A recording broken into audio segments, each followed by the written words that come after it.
Chapter 431. Su Yun drove Madman to Yi Fala's place for breakfast. After meeting up with Yi Fala, Su Yun excused himself to go to the washroom. He knew that Yi Fala needed a chance to be alone with Madman. Su Yun was also willing to give them this chance. Only with this chance could he prove his innocence. Seeing Su Yun go to the washroom, Yi Fala went straight to the point. Madman, were you with Su Yun the whole night yesterday? Has he ever asked to leave by himself? Madman's face turned ugly. Sister Yi, what do you mean? Why does it sound so unpleasant to my ears? Didn't you ask him to be with me? Of course, he's always been with me. If you suspect me, you can tell me directly. Isn't it a bit too much to have someone spy on me? What nonsense are you talking about? Yi Fala said sternly. I monitor you? Madman, did water enter your brain or was it damaged by the door? If I suspected you, would I need Su Yun to monitor you? Humph, if you were suspicious, I would have killed you with a gun. Why would I be here eating breakfast with you? Madman frowned. Then what do you mean? Why did you ask Su Yun to follow me the whole night? If you don't suspect me, then what do you mean? I wanted you to be able to observe Su Yun's actions at any time. Yi Fala lowered her voice. I don't know if I should trust him, but in the end, I still hope that I can be more careful. Did you know that our people already had news yesterday? By confirming the license plate numbers of the Hadong City Police entering and leaving Shenzhen recently, we roughly determined the residential area of the Hadong City Police. I don't want anything to go wrong, so I made this arrangement. You actually suspect me of suspecting you? Madman, do you know what Rottenwood is? After hearing Yi Fala's explanation, the stone in Madman's heart was finally released. Ha ha ha, I knew that Sister Yi wouldn't suspect me. You don't have to worry. Su Yun was with me the whole time yesterday and didn't leave my side at all. Furthermore, based on my understanding of him, he's a very nice person. He's definitely not a ghost. Not even half a step away. Are you sure you haven't taken too many drugs? Yi Fala asked again to confirm. Madman waved his hand in disdain. Do I look like someone who doesn't know how to count? At this time, I definitely wouldn't go that far. What if I killed myself? Who would help Sister Yi sell the goods? Ha ha ha. Yi Fala's mood finally relaxed a little. When he saw Su Yun coming out of the bathroom after washing his hands, he immediately ordered a table full of breakfast. Su Yun didn't need to ask to guess what the two of them had talked about. He could see that Madman was in a good mood, so he must have resolved the misunderstanding with Yi Fala. This meant that the two of them must have mentioned what happened last night. This was the longest breakfast Su Yun had ever eaten. It was almost noon, but Yi Fala still had no intention of leaving. Madman urged her several times, but she was still as steady as Mount Tai. She ordered 3 cups of coffee and let them enjoy it slowly. Su Yun knew that Yi Fala was waiting for news, but as for what news she was waiting for, he really couldn't guess. It was hard to say if it was news from a spy in the police or news from back high. Finally, Yi Fala's phone rang. Before she picked up the phone, she unconsciously looked at Su Yun. Su Yun could already confirm that it was definitely the spy who called her. And Yi Fala picked up the phone. As she listened, she slowly frowned. Finally, she said, N. She ended the call. Madman looked at Yi Fala's serious face and asked, What's wrong? Yi Fala raised her head and looked at Madman, then looked at Su Yun. The people I arranged in the police station found out the location of the few policemen in Hadong City, but when they brought people over, they found out that those people had already left. They left last night. They seem to know our movements very well. Su Yun didn't avoid Yi Fala's gaze. Boss Yi means that our people told them to leave as soon as possible. That's right. Unless they know that Back High didn't bring any goods and it's impossible for them to trade with us here, they wouldn't have left.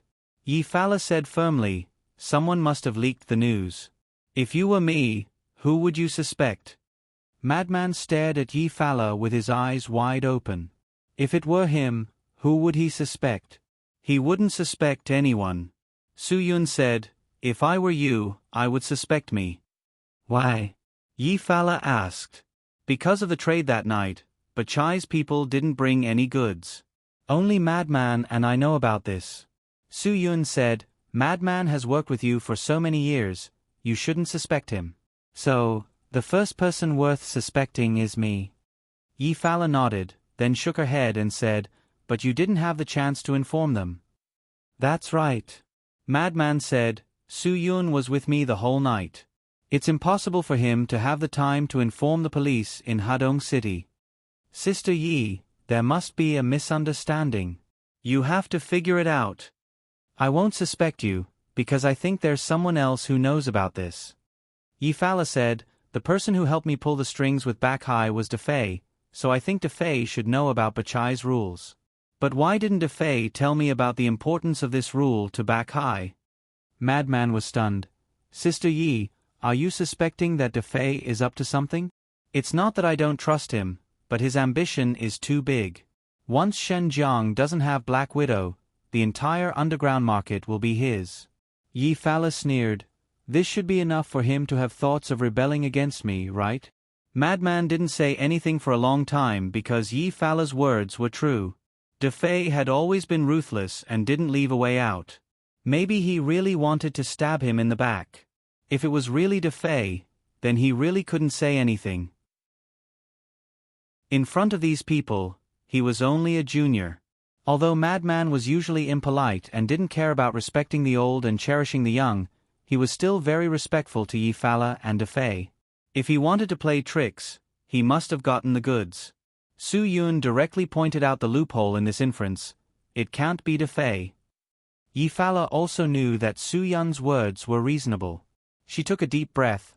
Then there's only one possibility, the people in the police station are playing with me. Madman gritted his teeth. Bastard, if he dares to play with us, then I'll find someone to kill him. Sister Yi, just say the word. How do you want to deal with this matter? I'll listen to your arrangements. In the future, use your brain more when you do things, don't listen to everything I say. Yi Fala glared at Madman. All right, don't pursue the matter of those Taris yesterday, I've already helped you settle it. Madman looked at Yi Fala in disbelief. Are those bastards so easy to deal with? I promised Back Hai to give him a quarter of the deposit first. As for the rest, I'll give him after I see the goods. Yi Fala said faintly, the demand for heroin is too big now, I must get the goods as soon as possible. I have no other choice. Su Yun asked calmly, go to the Golden Triangle to pick up the goods? That's right. Yi Fala's answer was clean and crisp. Su Yun, I need your help. You know Thai, which surprised me. Because you know Thai, I'm sure I can go to the Golden Triangle to pick up the goods. Su Yun frowned. Mr. Yi, what kind of place is the Golden Triangle? You should know it better than me.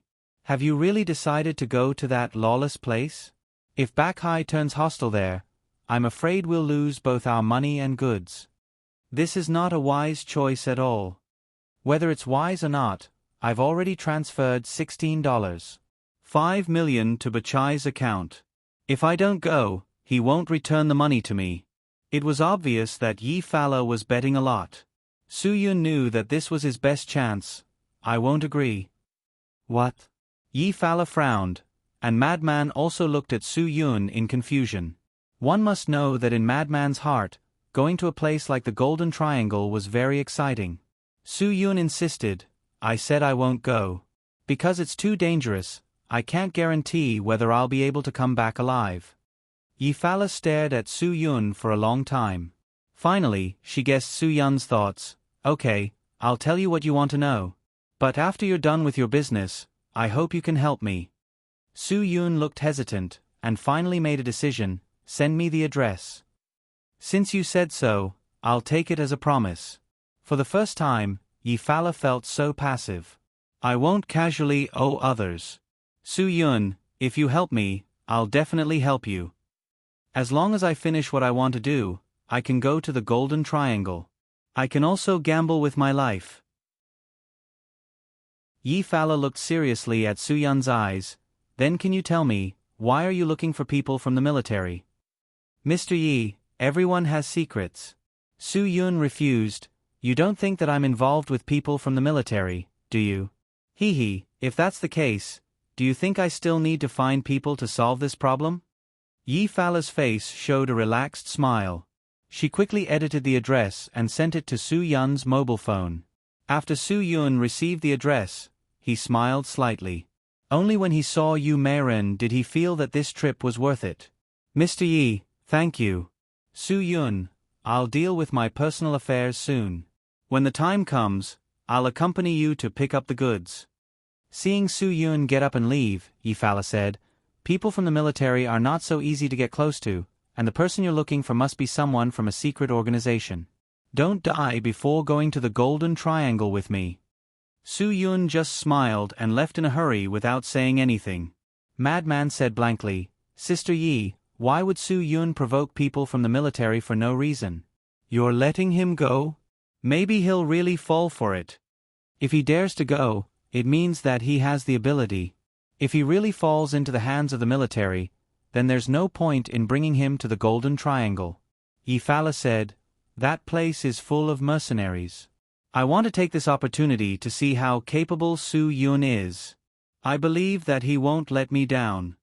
Su Yun, who just walked out, came back in a hurry, making Yi Fala and Madman confused. Mr. Yi, lend me your mobile phone. I just got into the car and found that my phone was gone. So careless. Yi Fala didn't think much and handed the phone to Su Yun. Su Yun quickly dialed his own number. Soon, the phone rang in Su Yun's trouser back pocket. Yi Fala smiled helplessly, you're looking for a donkey while riding a donkey. Chapter 432. After getting the address of Yu Meiren's hotel from Yi Fala, Su Yun didn't think too much about how Yi Fala got it and immediately rushed to the destination. This hotel should be the most remote high-end hotel in Shenzhen City. As for why they chose this place, it wasn't something that anyone could understand. After driving to the destination, Su Yun didn't even enter the hotel before he was stopped by the security guard at the door. Sorry, sir, the hotel is full. Please choose another place. I was invited here. Su Yun's expression didn't change and his heart didn't skip a beat. Didn't your leader tell you? The two security guards looked at each other. Please wait a moment, we'll go in and ask for instructions. Soon, the security guard came in with a sturdy young man who was 9 meters tall. When the young man was about to open his mouth to question, Su Yun completely rolled down the window and stuck his head out. Mu Fei, if I knew you were here, I wouldn't have thought of so many tricks. The sturdy young man's face instantly showed a surprised expression, then he was completely stunned. Leader Yen. Why are you here? Su Yun and Mu Fei were familiar enough because Mu Fei was mainly responsible for the logistics of Yu Meiren's medical team in the Dragon Brigade. With the iron relationship between Su Yun and Yu Meiren, it could be said that the entire Dragon Brigade knew about it. In private, there were rumors that the captain and instructor of the Dragon Fury team, Yen Long and Yu Meiren, were dating again. Because of the strict discipline in the army at that time, it was absolutely forbidden for such things to happen, so no one dared to really talk about it. However, in their hearts, they tied Su Yun and Yu Meiren together. Although no one dared to directly call Yu Meiren as Yen Long's sister-in-law, no one dared to be disrespectful in front of her. In their hearts, they all respected her as Yen Long's woman. Of course I'm here for something. Su Yun smiled. Looking for someone. Mu Fei's face showed a burst of embarrassment. He waved his hand to signal the two security guards to leave. Then he walked in front of Su Yun's car and said softly, Leader Yen, it's not that I don't want to give you face, but you're no longer a member of the brigade. I really can't violate this discipline. The words from above are very strict. No outsiders can't go in because this is a very important matter. Leader Yen, even if you help me, please don't make it difficult for me.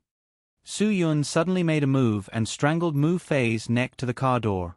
He didn't have any intention of showing mercy. Mu Fei's 9 meters tall body was suffocated until his face turned red. Although Su Yun was ruthless, he still spoke with a smile. Mu Fei, although we're not brothers, we're definitely friends and acquaintances. You should understand my personality. Although Mu Fei was a member of the Dragon Brigade and his skills were definitely at the level of an expert, he was just a logistics manager of the medical team. In front of a special forces instructor like Su Yun, he was still a material that couldn't withstand a single blow. Therefore, he could only desperately nod as a reply. You know that I always do what I say. Hee, if you don't let me in now, I'll force my way in. Su Yun, even if it's you, I won't show any mercy. Mu Fei's flushed face was filled with helplessness, but he still didn't let go. Even if Su Yun was strangling him to the point that he couldn't breathe and couldn't shout, he still didn't let Su Yun in. Su Yun continued. But if you let me in, I promise that I won't let anyone discover me. I'll only say a few words to you, Meren, and then leave. I'll give you 2 choices. You can choose. Remember, I'll do what I say. After he finished speaking, Su Yun directly let go of Mu Fei. Mu Fei greedily took in large mouthfuls of fresh air. This Captain Yen Long's temper was exactly the same as before. After leaving the army for so long, he hadn't changed at all. Leader Yen, you really know how to make things difficult for me. AI, you've already said so much. How can I choose? Since you've promised that you won't let anyone discover you, you'll only say a few words to Dr. Yu and then leave. How can I not let you in? Mu Fei helplessly shook his head. For the sake of our friendship for so many years, I'll open the back door for you. But don't let anyone see you. Otherwise, I'll definitely be punished. Su Yun smiled. Thank you, Mu Fei. If you have any problems in the future, find me or the Dragon Fury team. 1 word and I'll definitely help you settle it. Mu Fei grinned. He didn't know if it was a bitter smile or a silly smile. Now that this person had been fired, how could he still dare to say such words? The Dragon Fury team wasn't Yen Long's anymore. But Mu Fei only dared to think about it. He wouldn't dare to say it even if he was beaten to death. If Yen Long heard his inner thoughts, he would probably be slapped to death. Su Yun parked the car outside the hotel. Mu Fei found a hotel waiter and asked him to take Su Yun to change into a waiter's uniform. This way, he could at least cover a little. Then he told Su Yun where Yu Meren's room was. Only then did he feel a little relieved. He hoped that this could help Su Yun and reduce the risk he had to bear. The Dragon Brigade's medical team had been in Shenzhen for 3 days. Yu Meren had been busy all this time. After lunch, she could finally rest for a while. Yu Meren returned to her room and stretched her tired shoulders. Just as she took off her coat and hung it on the hook, she suddenly had an ominous premonition. Yu Meren turned around vigilantly. The vigilance on her face instantly melted and turned into an incredible surprise. She covered her mouth and controlled her scream. Her chest heaved for a while before calming down. Yen Long, why are you here? Su Yun had been looking at Beauty Yu with a smile. It had been a long time since they last met, but she was still so beautiful. A lock of long hair fell on her shoulders, her eyebrows were long and slender, her beautiful eyes were filled with affection, her nose was tall and delicate, her cheeks were red, and her cherry lips were red. Her exquisite face was very beautiful, and her tender skin was like white jade. Her slender figure and legs made her look especially noble and elegant. I missed you. I heard that you were here, so I came to see you. Su Yun said lightly. Yu Meren exclaimed. You're crazy. After that, she quickly walked to the door and locked it. You're no longer a member of the brigade. You're taking a risk by suddenly coming here. You're a person who affects state secrets. The guards have the right to shoot you dead. Aren't you afraid of death? Su Yun smiled even more brightly. If the guards can shoot me, then I don't need to stay in the police force anymore. I'm wearing a waiter's uniform. Even if someone sees me, I can pretend to be a waiter. How did you get in? Mu Fei knows you at the door. Even if you're dressed as a waiter, he can't not recognize you. Yu Meren was a little confused. He took me to change these clothes.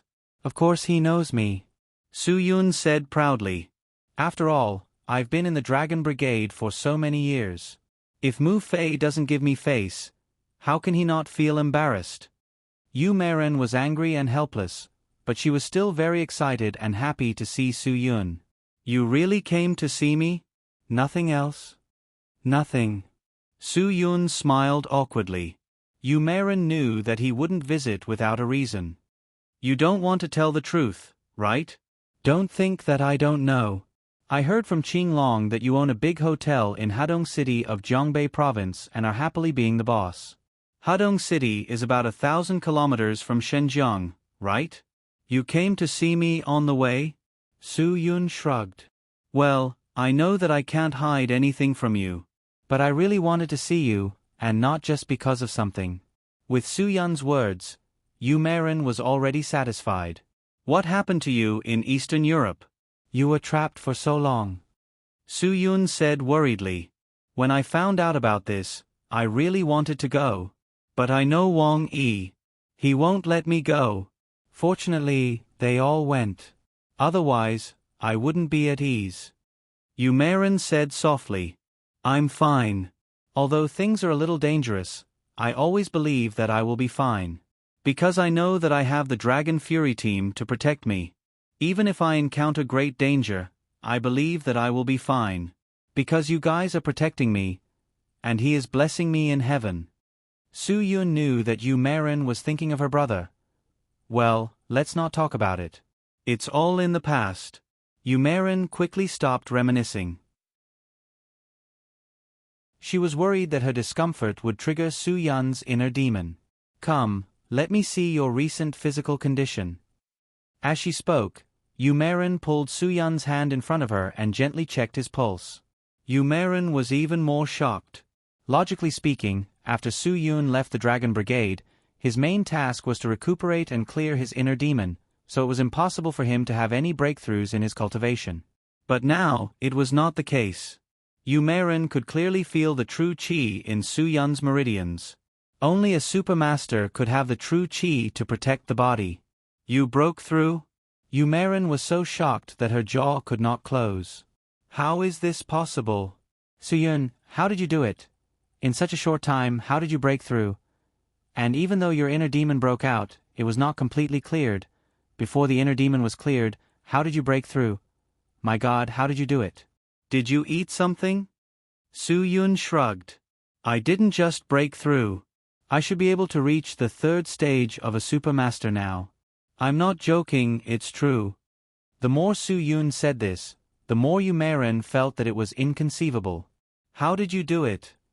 "Impossible." "Su-Yun, you're not joking with me, right? Did you come to find me this time because of this?" "That's right, I came to find you this time because of this." "Do you still remember the ancient legend you told me?" Su-Yun said, "You said that there used to be a special race. Their bodies had special components that could magically make the people around them advance by leaps and bounds in terms of mental state cultivation."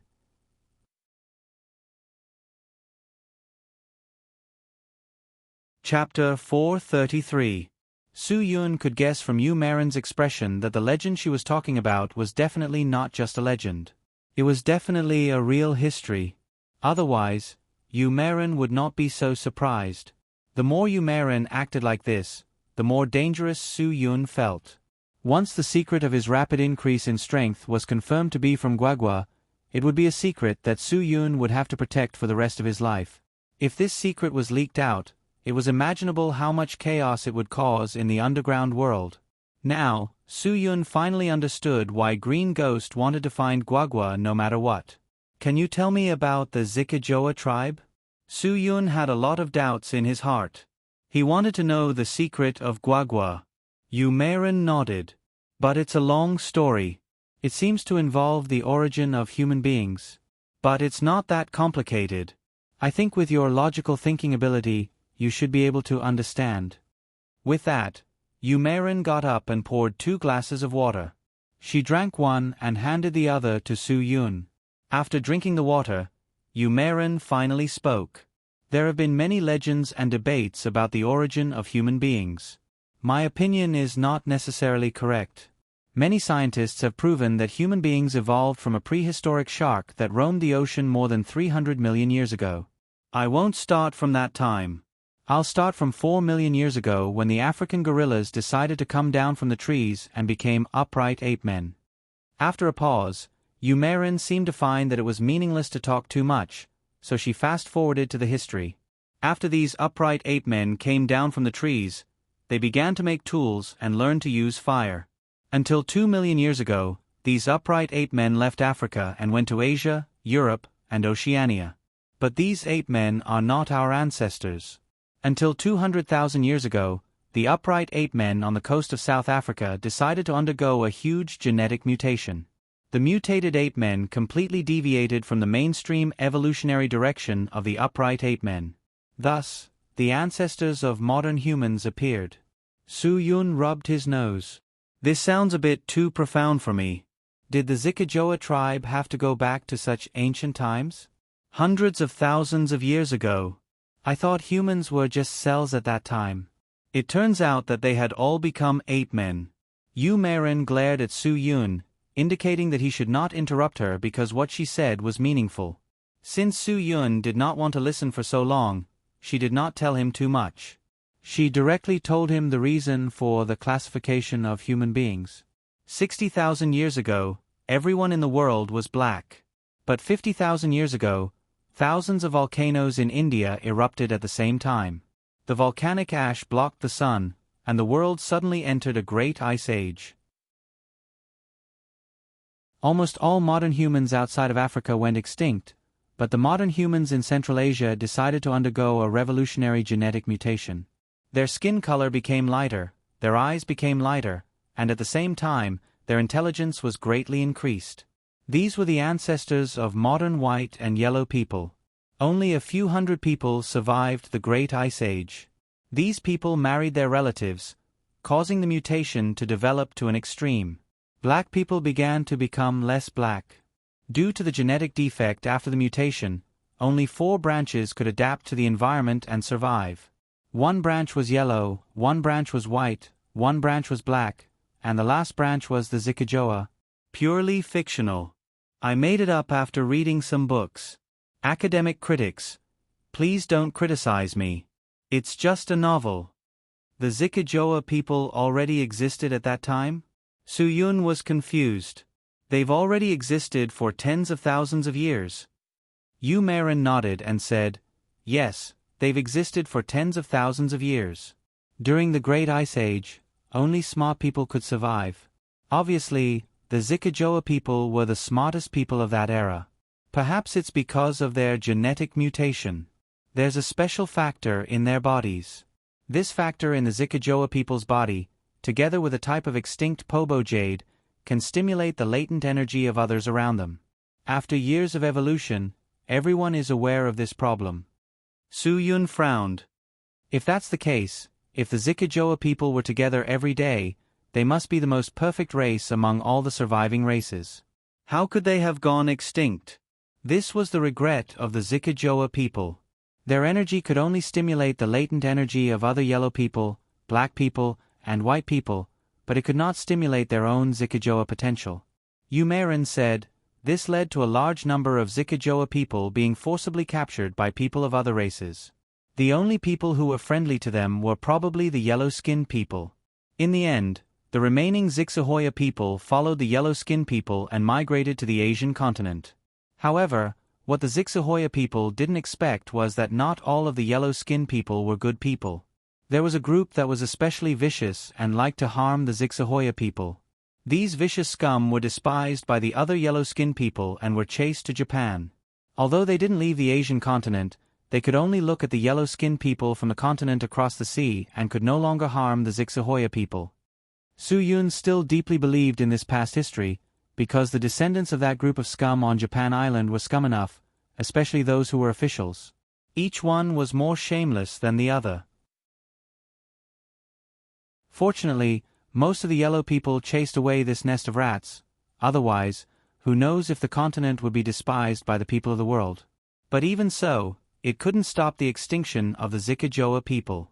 Because in the long evolution and development, the Zikajoa people could no longer be separated from Pobo jade, and that group of despicable Japanese ancestors destroyed most of the Pobo jade before they were chased away. With less Pobo jade, it became more precious. Many people would collect it, or use it to threaten the Zikajoa people, so the Zikajoa people became fewer and fewer. As far as I know, there were already no Zikajoa people 1,000 years ago, because in that era where ancient martial arts were advocated, too many experts needed the Zikajoa people. Su Yun's mind flashed with Guagua's figure again and again.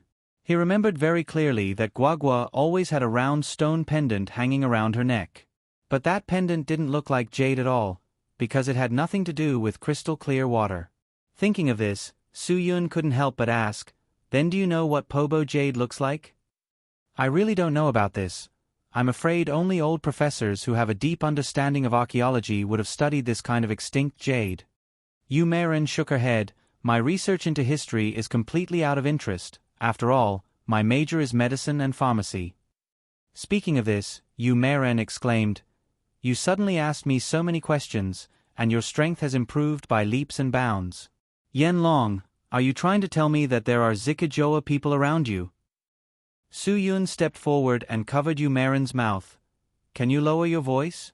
Even if there are Zikajoa people around me, it's definitely a secret that must be kept. Do you want the whole world to hear it?" Yu Meiren also realized that she had lost her composure, but because she was too shocked, she really didn't dare to believe this fact. At this moment, suddenly, someone knocked on Yu Meiren's door. "Doctor Yu? Who are you talking to?" Su Yun immediately held his breath. If this was found out, it didn't matter if he was beaten and scolded, but if Yu Meiren's reputation was damaged, wouldn't it be too big of a sin for him? Yu Meiren hurriedly replied, No, I'm watching TV." After that, Yu Meiren hurriedly turned on the TV. "I'm sorry, did I disturb you? I'll turn down the volume a little." "It's okay, Dr. Yu, you have to pay more attention to rest. It's been hard on you these few days. I won't disturb you." After that, the footsteps outside the door gradually faded away. Su Yun and Yu Meiren both let out a long sigh of relief, but only for a second. Yu Meiren stared at Su Yun again and whispered, "Tell me the truth, did you really come into contact with the Zikajoa people?"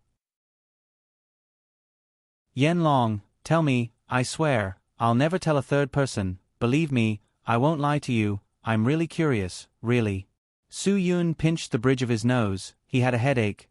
"I don't know, I'm not sure, but I hope you have a chance to see with your own eyes, see if she's a Zikajoa. I really don't want to believe this is the truth, but after you said so much, I can't help but suspect." "Oh right, during the time you were in contact with this person you suspected to be a Zikajoa, did you suddenly fall unconscious?" Yu Meiren seemed to have suddenly thought of something. Su Yun sucked in a breath of cold air and nodded. "Yes." Yu Meiren looked at Su Yun with a serious expression. "If that's the case, then I guess it's probably true.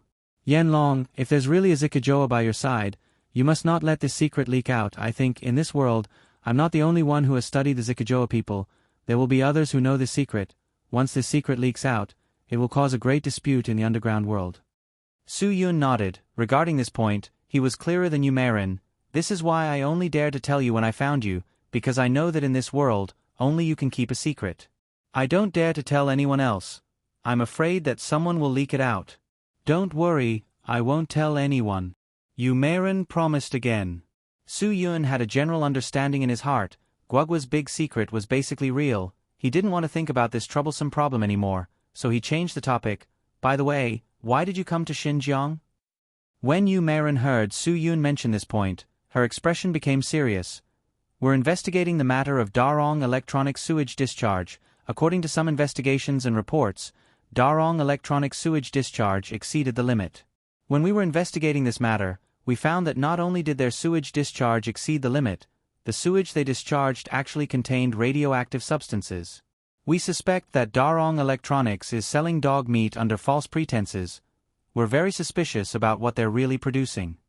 When Su Yun heard that it was related to Darong Electronics, his face darkened.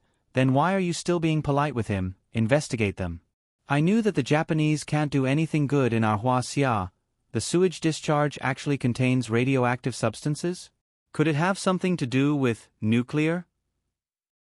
Yu Meiren's expression was solemn. "This is really hard to say.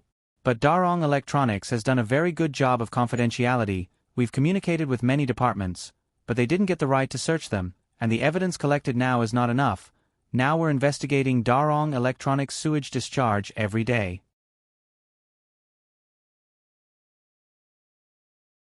Chapter 434. Su Yun frowned. Is there no way to investigate them if we can't get a search warrant? If they stop making sewage now, won't it be more difficult for you to get effective evidence? Yes, now we have entered a difficult period. I suspect that they have collected sewage internally and then disposed of it elsewhere, which makes it very difficult for us to get evidence now. Yu Marin said, but I firmly believe that there must be a problem with Darong Electronics, because the amount of electronic products they produce every year is very small, but they can become the top 500 in the world.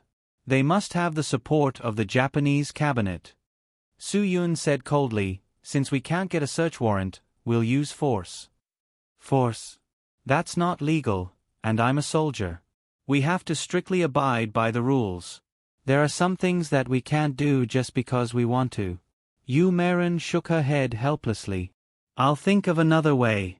This matter will definitely be solved. You're a soldier, but I'm not. Since it's inconvenient for you to do it, I can help you. Su Yun had an evil smile on his face. This kind of thing can't wait. By the time you think of a solution, the land of Ahuaxia will have been polluted by these damn Japanese.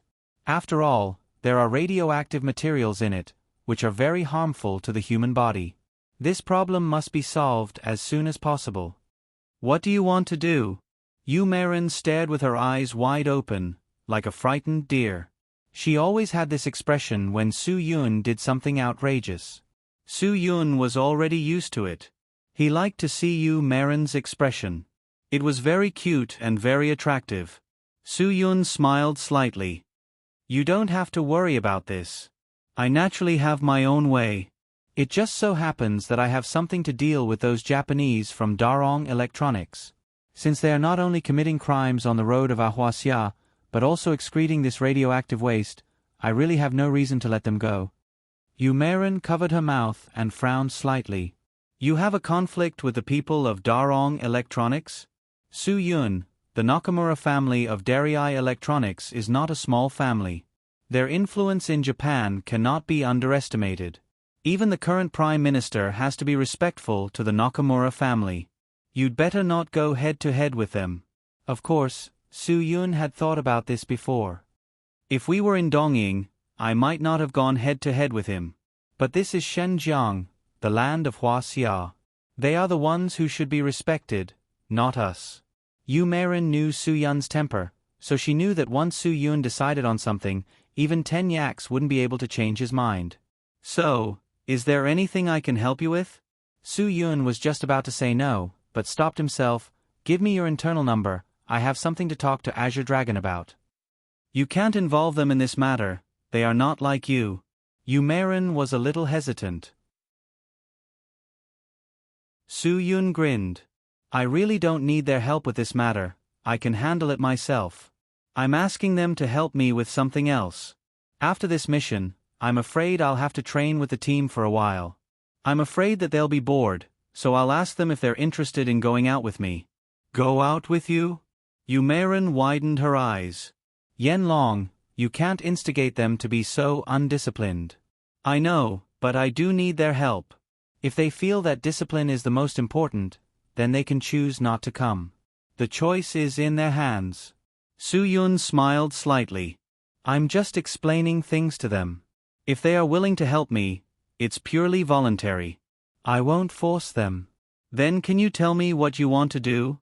Yu Marin held the internal communication phone in her hand and did not hand it to Su Yun for a long time. Her eyes stared at Su Yun's gaze. She wanted an answer, an honest answer without deception. Otherwise, she would not hand the phone to Su Yun. Su Yun did not avoid Yu Marin's gaze. I'm going to the Golden Triangle. I need them. Yu Marin's expression was full of doubt and surprise. Why are you going there? She could now understand why Su Yun wanted to ask his brothers for help, because if he wanted to go to the Golden Triangle to find trouble with someone, it was definitely not something that could be dealt with alone. The mercenaries in that place were all bloody and not easy to deal with. In short, I won't do bad things. Su Yun, I really need them to help me. Before Yu Meiren could ask again, there was a knock on the door outside. "Dr. Yu, emergency meeting, please come with me immediately." "Okay, I'll be right there." Yu Meiren responded to the door. After hesitating for a moment, she finally handed the internal phone to Su Yun. Only this phone could contact those stinky guys in the Dragon Fury team. Su Yun's face showed a smile because there was someone outside the door. He did not say thank you, but just urged Yu Meiren with his mouth. "Hurry up, people are waiting for you at the door." Yu Meiren also told him with her mouth. "Remember, you have to be careful in everything. I don't want anything to happen to you. I'm very worried about you and the people who will go with you, so I hope that you must be safe first." Su Yun nodded seriously and put 3 fingers on his head. "I swear." Yu Meiren did not say anything more. She took a coat, opened the door, and quickly closed the door. She quickly diverted the attention of the people waiting for her at the door. "What's so urgent? Then let's hurry up." Su Yun Kai dialed a string of numbers when he heard the footsteps at the door fade away. He said that he would not force his brothers to do anything. He would make things very clear. Whoever was willing to risk being punished to help him could come. If not, he would not force them. He did not need many people. 5 would be enough. Su Yun believed that with him, a 6-man Dragon's Fury Special Warfare team was enough to turn the Golden Triangle upside down, even if they did not have weapons and equipment. After all, there were many local armed personnel. If they wanted weapons, it could be said that they were everywhere. Su Yun could ask them to come out, but they must not bring equipment. The consequences of bringing equipment were much more serious than the consequences of leaving the team without permission. Although leaving the team without permission was also a huge punishment, Su Yun believed that he still had some face. It was not to the extent that his brothers would leave him alone for such a small punishment. After being out for so long, this was the first time he sent out a signal for help. He hoped that Wang Yi would understand. After all, Su Yun was not doing it for himself. He was doing it for public safety and order. After meeting Yu Meiren and talking to the brothers of Dragon's Fury on the phone, Su Yun left Yu Meiren's room with satisfaction. Before leaving, he left a note for Yu Meiren. There were not many words written, just 2 words: "Thank you." When Mu Fei saw that Su Yun had finally come out, he was really happy. After all, Su Yun had been in for a few hours. It was not Su Yun's fault. After all, Su Yun had been waiting for Yu Meiren for a long time after entering the room. It was too troublesome for them to extract and test the radioactive materials. "Leader Yen, you're done so quickly?" Of course, what Mu Fei said was different from what he thought. "You still think it's fast? Why don't I go in and sit for a while?" Su Yun teased him, causing Mu Fei's face to turn red. He did not joke with him. "Brother, you have to pretend that you didn't see anything today. We're all men. Who hasn't missed a girlfriend? I've been away for so long. It's not too much for me to come and see you when I have the chance. Brother, please bear with me." Mu Fei nodded vigorously. I understand. Su Yun had no choice but to say this. He knew that the Dragon Brigade had gossiped about them, so he used this as a cover. Otherwise, Mu Fei would blindly wonder what he was doing here. Although this was somewhat unfair to Yu Meiren, at least it could shut Mu Fei's mouth. "When are you free? I'll treat you to a drink," Su Yun said politely. "Leader Yen, I really want to drink with you, but I'm too busy now." There will definitely be a chance in the future. Mu Fei's heart was still very happy. Yen Long was a character in the Dragon Brigade. Now, he wanted to treat him to a drink. How could he not have a big face? Su Yun waved his hand. "Don't wait for a chance in the future. When you go back, I'll ask Azure Dragon to send you 2 bottles of Wuliangye. It's settled. I'll go first. I still have other things to do. See you later." Mu Fei's face was smiling like a flower. After watching Su Yun get into the car and leave, Mu Fei finally understood the meaning of Su Yun's words. Su Yun must know that it was impossible for him to have time to drink with him, so he asked Azure Dragon to send him 2 bottles. If Azure Dragon really sent him 2 bottles of Wuliangye, it meant that they could contact each other. It also meant that if he, Mu Fei, dared to talk nonsense, Su Yun could make his group of brothers teach him a good lesson with a phone call. This was really not scary if he didn't analyze it, but once he did, he was really scared. There was no other way. Who asked the other party to be Yen Long? Mu Fei could only obediently keep quiet. Su Yun drove quickly on the highway. He knew that there would be a GPS in the car, but he still drove. He wanted to prove to Yi Fala that he had the ability to do things under the eyes of the military and come out unscathed. He wanted to let Yi Fala know that he was definitely not as simple as she thought. On the way back, Su Yun saw a car repair shop and drove in without hesitation. He threw out a stack of bills and demanded that the car be dismantled into 8 pieces. He had to find the GPS device no matter what. Money was a good thing. In less than an hour, 3 or 4 youths dismantled the Kian. Then, they took out a small red chip from a hidden place in the chassis. They told Su Yun that this thing was definitely not used in the car. Su Yun threw the red chip in his pocket and asked people to quickly fix the car. Then, he stepped on the accelerator and rushed directly to Yi Fala's house. Because Qin Wan-er and the others had safely evacuated, Su Yun had nothing to worry about. He wanted to let Yi Fala know that she should not play any tricks on him.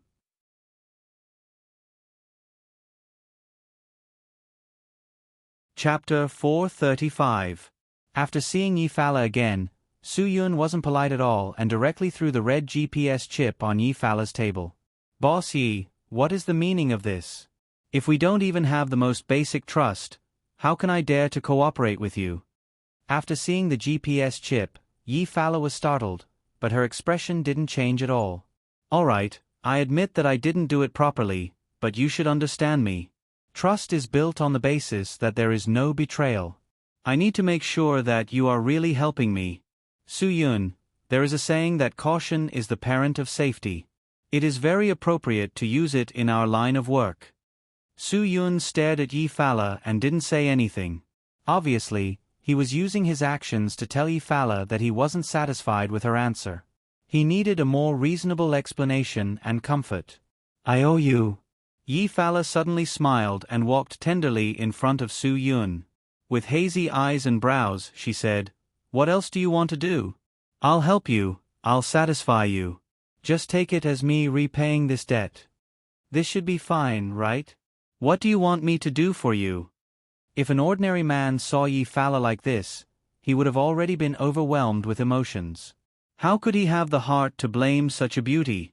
Moreover, Yi Fala had said it so straightforwardly, how many people could control themselves? Thinking about how such an enchanting beauty said that she wanted to satisfy him, even if it was Lu Xiaohui, he would probably be floating in the air. Boss Yi, it seems that you really understand me. Do you think that I definitely won't do anything to you? Su Yun smiled calmly. But don't forget, I am also a man. As soon as his voice fell, Su Yun directly bent down and put his hands under Yi Fala's legs, directly carrying Yi Fala. Yi Fala really didn't think that Su Yun would have such a sudden reaction. She was indeed surprised. However, Su Yun did not give her time to react. He strode into the bedroom with Yi Fala in his arms and threw her onto the bed without hesitation. In front of a man, a woman would always be a woman. Facing such a domineering method, even Yi Fala, the Black Widow, felt her heart ripple and her whole body go numb. Su Yun directly crossed his legs and pressed down on Yi Fala's body. In an instant, Yi Fala was pressured by Su Yun's powerful aura to the point that she let out a delicate gasp. She let out a moan and her entire face flushed red. She hadn't felt this kind of coquettish feeling for many years. As a mature woman, she had never experienced such passion with a man. Yi Fala couldn't help but admit that her mind was somewhat in a mess. Su Yun's mouth was almost close to Yi Fala's ear. "Director Yi, don't challenge a man's endurance. Didn't someone say that men are animals who think with their lower body? But I can still think with my head, so I know that the Black Widow of Shenzhen is a woman who can't be touched." With that, Su Yun stood up, leaving the panting Yi Fala lying on the bed. Her chest heaved up and down rapidly, like 2 volcanoes that were about to erupt. Yi Fala had never thought that there would be a man who could make her so moved. If Su Yun hadn't stood up just now, perhaps she would have tacitly agreed. This was the first time she really wanted to give the body she had guarded for so many years to a man. However, this man gave her even more fantasies. All along, everyone thought that she, Yi Fala, was Shangguan Yu Emperor's woman, so after Shangguan Yu Emperor committed suicide, others gave her the title of Black Widow. However, no one knew that she and Shangguan Yu Emperor were not in a relationship. Because no one knew that Shangguan Yu Emperor, the legendary figure of Shenzhen, was actually gay. He didn't like women, he only liked men. Even his suicide was because of a man. Yi Fala was Shangguan Yu Emperor's best sister in this life, so everyone thought she was his woman. Shangguan Yu Emperor was the person Yi Fala respected the most in this life, so she didn't want anyone to talk about him behind his back, so she tacitly agreed to other people's guesses. After Shangguan Yu Emperor committed suicide, she didn't hold a grand funeral. Instead, she announced to the public that he was going to take a long vacation and retire to the underground world. Yi Fala spent a year to catch the man who made Shangguan Yu Emperor infatuated and mercilessly threw him into Shenzhen to feed the fishes. Since then, she single-handedly supported Shangguan Yu Emperor's entire business and became the famous Black Widow of Shenzhen. She hated men all her life and had never truly looked at any man in the eye. If someone said that the Black Widow had fallen in love with a man, perhaps everyone in Shenzhen who knew Yi Fala would grin and say that this person must be crazy. But the truth was in front of her. Yi Fala herself was aware of the changes in herself.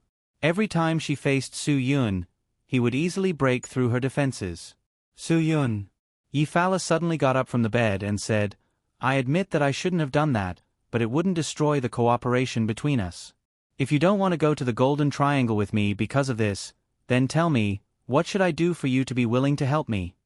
Su Yun didn't hold back at all and went straight to the point. "Use your power in Shenzhen and bring people with me to burn down Darong Electronics." Yi Fala's eyes widened. Burn down Darong Electronics? Su Yun, do you think the Nakamura family is so easy to provoke? If we do that, we will attract a lot of criticism. What is it that you can't get over with them? Can't you just bury the hatchet? Su Yun said coldly, "It's not that I can't get over with them, but all Huaxia people can't get over with them." Bury the hatchet? What did they do? They fought with us for territorial waters, islands, airspace, and everything that can be fought for. They even opened a highly polluting factory on Huaxia's land and discharged pollutants on our land. What do you want me to bury the hatchet with them? Director Yi, I want to say something today. Either you promise me to bring people to burn down Darong Electronics, or I will withdraw from the Golden Triangle. Yi Fala was really having a headache now. She really didn't want to get involved with Darong Electronics. Nakamura was definitely an old fox, and she didn't want to get into this trouble. And she really needed Su Yun's help in the Golden Triangle. If Su Yun didn't go, she really didn't know who else could deal with a thousand-faced old man like Batsai. Director Yi, I will give you enough time to think about it. At 10 o'clock tonight, I will wait for your answer at the 100 Flowers Plaza opposite Darong Electronics. Su Yun turned and left after saying this. He believed that Yi Fala knew what was more important. He also believed that even if she had committed a lot of crimes, she was still a hot-blooded Huaxia person. Now, Su Yun's mood was a lot more relaxed. After all, there was nothing in Shenzhen that worried him anymore. Now, he just needed to wait for the night to vent his anger and everything would be fine. At 10 o'clock in the evening, Su Yun arrived at the 100 Flowers Plaza on time. He looked up at Darong Electronics, which was not considered a grand building in Shenzhen. He was waiting quietly. Soon, the roar of car engines began to come from all directions. The crowd who didn't know the truth was frightened by the scene and quickened their pace to leave this place. A few minutes later, all the people in the cars that came gathered behind Su Yun. There were 300 to 400 people, but the scene was very quiet. No one spoke carelessly, and there wasn't even anyone smoking. After all, 1/3 of the people were carrying gasoline cans in their hands. After Yi Fala struggled for a while, she finally made the right decision. At most, she would immediately leave for the Golden Triangle after finishing this matter. This way, it wouldn't be easy for the police to investigate her. She asked Madman to gather all the brave and daring brothers who didn't care about their lives. The gasoline that these people brought was also prepared by Yi Fala. She also prepared money for everyone to escape. After all, this matter wasn't so simple. They were all filled with positive energy and wanted to burn down this damned company that discharged sewage in Huaxia. Brother Yun, Madman will be your younger brother in the future. If there's anything, just tell me. Madman shook his head wildly. In my life, other than admiring Sister Yi Zi, I only admire you. And I admire you more than Sister Yi Zi. This matter that you organized is definitely unprecedented. Brother, how many people dare to make a move on a Japanese company? Ha ha ha, there's no one in the country, right? You're the first. I've long heard that this damned Darong Electronics took advantage of the dead of night to discharge sewage in Shenzhen. Now, there's no fish in Shenzhen. It's this damned Japanese son of a B*TCH who did it. Su Yun smiled faintly. Get everyone ready to set fire to Darong Electronics building. Then, get in the car and follow me to Darong Electronics factory. Brothers, did you hear that? Madman howled. Go. Hundreds of people crazily rushed into Darong Electronics building. This was definitely a bandit's behavior. But to deal with bandits, other than this bandit's method, what else could be better? Yi Fala shook her head helplessly. Su Yun, you're really the most daring person I've ever seen. I, Yi Fala, admit defeat. Su Yun smiled but didn't say anything. He kept staring upstairs. After about 10 minutes, the flames began to jump out from the top floor. A group of ruffians who were usually afraid of chaos rushed out of the building excitedly and jumped into their cars in an orderly manner. Yi Fala made a gesture to Su Yun. Get in the car. They're familiar with the roads in Shenzhen. They'll lead the way. Su Yun jumped into the Qian. Madman had already led a large group of people to Darong Electronics factory in the suburbs. One had to be ruthless when doing things. This was the reason why Su Yun didn't just burn down the factory, but also their company's headquarters. If he wanted to prevent them from making a comeback, he had to burn down the company's building and let them be finished. Madman was indeed a madman. When hundreds of cars swarmed to the front of Darong Electronics factory, he directly ordered 2 off-road vehicles to open the way and forcefully knocked open the factory's door. When the people on duty saw so many barbaric people rushing in, who would dare to stop them? After Su Yun's arrangement, Madman started to order everyone to chase out all the people working overtime in the factory. It didn't matter if the factory was burned down, but it would be troublesome if the employees were injured. After all, most of Darong Electronics' labor force was from Huaxia. The reason was very simple, it was cheap. After an hour of earth-shaking chaos, the first fire in Darong Electronics factory was finally ignited. Right next to the fire, there were more than a dozen sewage trucks that were treating the sewage in a special sewage treatment tank in the factory. They were preparing to discharge the sewage outside. In one night, the 2 fires in Shenzhen were related to Darong Electronics. They only burned things and didn't hurt people. Obviously, there was an obvious purpose. The police quickly intervened in the investigation. However, due to the shameful things that they did, Darong Electronics didn't dare to let the police and reporters into the factory. They just perfunctorily said that the fire was caused by damaged machinery. They forcefully swallowed the bitter fruit into their stomach. Nakamura Kahiko was so angry that he was seriously ill and was hospitalized. First, his son's descendants were cut off, and then his factory and company were burned down. Who on earth had such a deep hatred for him? He lay on the hospital bed and racked his brains, but he still couldn't figure it out. In fact, all the hot-blooded Huaxia people had an indelible hatred for Dongying people like him, who were unrepentant and shameless. Nakamura Kahiko didn't know that the fire was deliberately provoked by Prime Minister Abe's visit to the Yasukuni Society.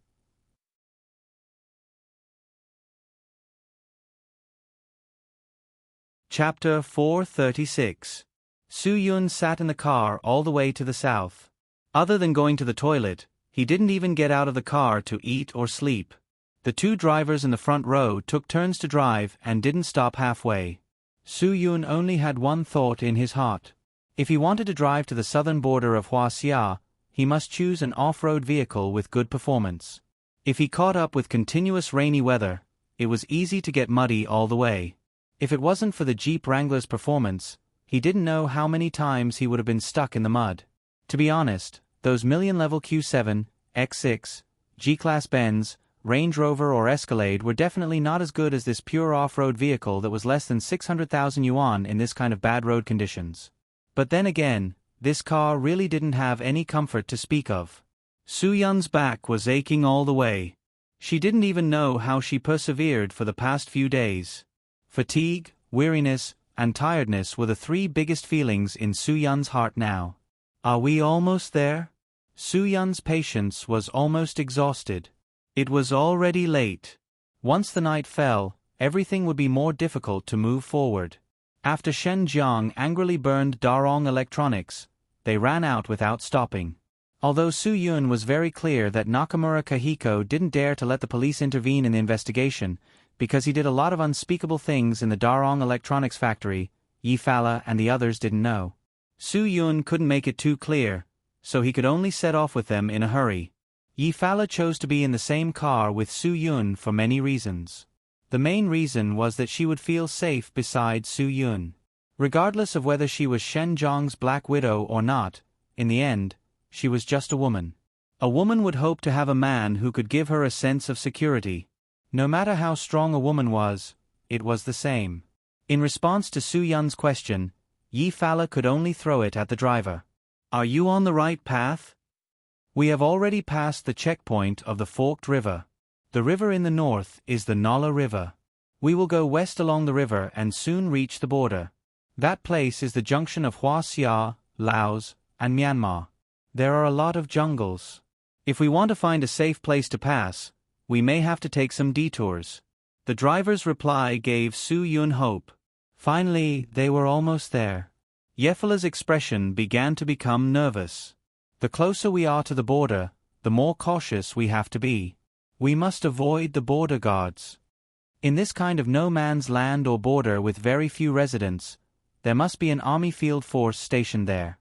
These people were of extremely high quality and were responsible for patrolling the border. They were also responsible for protecting the border markers and preventing illegal immigration and armed infiltration. They had to ensure the security of the country and the integrity of the territory. Stop the car. Su-yun suddenly said, "Show me the GPS location." Originally, the driver didn't want to pay attention to Su-yun because it wasn't their first time here. He thought that he could avoid the border guards. However, Yefala coughed lightly and they still obediently stopped the car. Soon, the two black Range Rovers behind Su-yun also stopped. Madman and Money God jumped out of the car and directly walked forward. They wanted to see what the problem was. Because the two cars had sunk into the mud many times, the two had also gotten out of the car many times. Therefore, their pants and shoes were full of mud. Compared to Su-yun and Yefala who were clean, they were simply two beggars. What's wrong?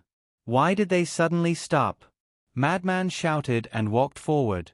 Su-yun said to Yefala lightly, "Tell him to shut up. The closer we are to the border, the more dangerous it is. If you don't want to attract the border guards, then be quiet." Yefala immediately reprimanded, and Madman obediently quieted down. Su-yun quickly identified their current direction based on the current satellite positioning. He had carried out a mission here before, so he still had some understanding of the border guards stationed here. He quickly formulated a driving route and then asked Madman and Money God's cars to follow closely and not fall behind. "I have been a driver for so many years and have come here more than 10 times.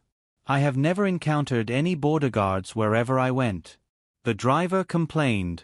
"I don't know what road you are taking, but I believe that my road will definitely not have a problem." Su-yun was too lazy to argue with him. Maybe he was lucky. After all, the border was so long. If he was careful, it wouldn't be difficult to fool around in places that were difficult to pass. However, there were 3 cars now. It was more or less obvious. They had to find an absolutely safe road. The road Su Yun found was definitely a super lousy one. It made the two Range Rovers creak, but they finally passed the border smoothly. This area was the territory of the Golden Triangle. Su Yun was very clear about what might happen next. But no matter what happened, he was ready to face everything. Whether there was a wolf or a tiger, Su Yun would not retreat. He vowed to break this poisonous nest. Thinking that his brothers might be late by a day, Su Yun could only try to suppress his surging emotions. Once they passed the border, Yefela used the satellite phone to contact Bat Chai. According to the GPS, Yefela told Bat Chai where they were. Bat Chai told them to wait for a while. He would arrange for someone to pick them up. The following wait was the most boring. There were a lot of mosquitoes in this damned place, and they were especially poisonous. Especially now that the sky had turned dark, Yefela wrapped his entire body tightly so that he wouldn't be bitten. Su Yun was a big man, so it didn't matter. Besides, although his skin looked white and tender, it was actually rough and thick. Very few mosquitoes would choose to bite Su Yun's muscles that couldn't be bitten. This made Madman and Money God suffer. Although the two of them didn't stop slapping, they were still bitten by dozens of small red packets. Why aren't these dogs here yet? I'm about to be bitten to death. Sister Yefela, that bastard Bat Chai isn't playing with us, right? Madman couldn't take it anymore. He tried to use heroin to control the itchiness of the red packets on his body, but the mosquitoes kept harassing him. He couldn't even take the powder in peace. Money God also couldn't take it anymore. Looking at the moon that was about to hang up, he had an indescribable worry. Yeah, it's been more than 2 hours, and no one has come to pick us up. This really doesn't make sense. As a heroin refining expert, it was understandable that the God of Fortune was brought to the Golden Triangle. Although the madman could distinguish the purity of the goods, he had to consume it to know. This time, Yefela wanted $66 million worth of goods, which was equivalent to more than 400 million renminbi. 800,000 grams of heroin was more than 800 kilograms. If the madman had to distinguish it, then the madman would definitely die here. Therefore, Yefela needed Money God's help. Let's wait a little longer. If they rushed over from the Thai border, it would take at least an hour. It had probably rained for many days here, so it was understandable that the road wasn't easy to walk. Yefela was much quieter.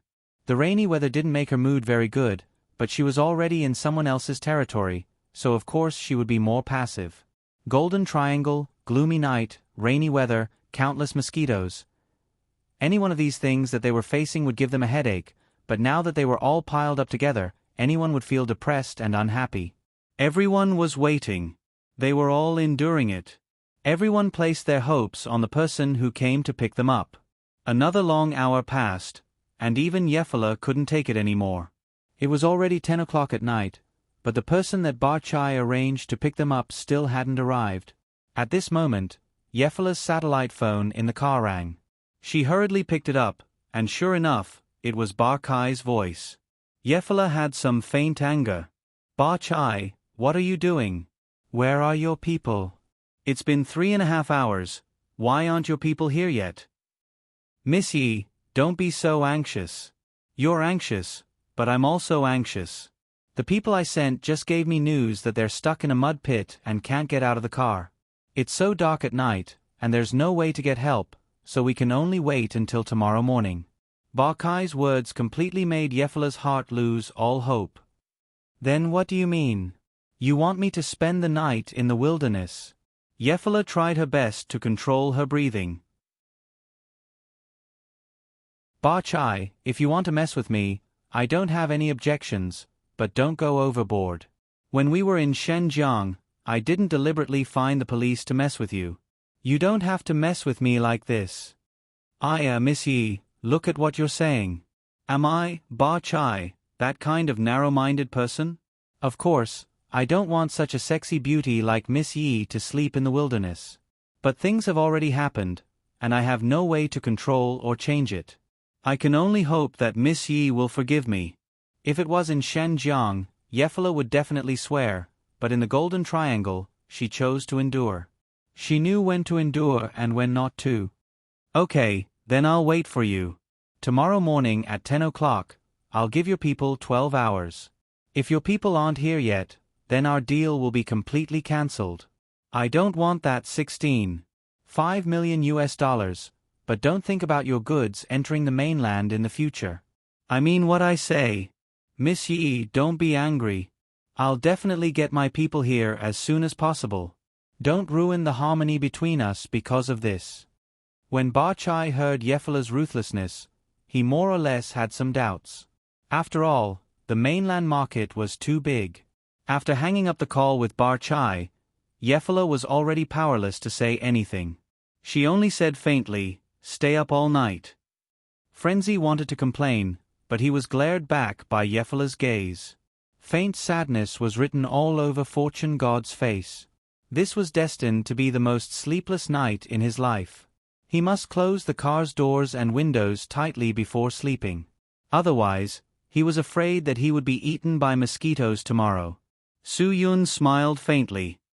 The road to happiness is strewn with setbacks. What else could Yefala say? She could only nod faintly. Then, she said to the two drivers in the front row, "You two go to the back and find a place to rest. I need to be quiet. I don't want to hear any loud noises."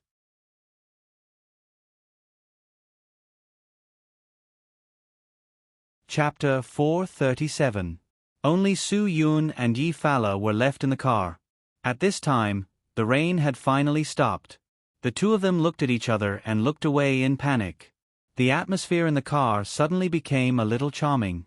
Su Yun suddenly realized that the environment would not affect the hormones that a man and woman emitted when they were alone in a room. Sometimes, this feeling was hard to explain. "Director Yi, I'll go sit in the front row. You lie down in the back and rest for a while." Su Yun felt that it was better for him to sit in the front row so that he could close his eyes and rest peacefully.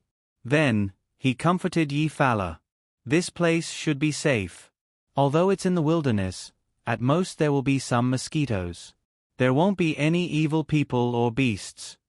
Yi Fala hesitated for a moment and finally made up her mind to pull Su Yun. "It will be very tiring to sit for a night." "It won't be tiring at all. I think we should fold the back row flat so that there will be more space. I have thick clothes in my suitcase.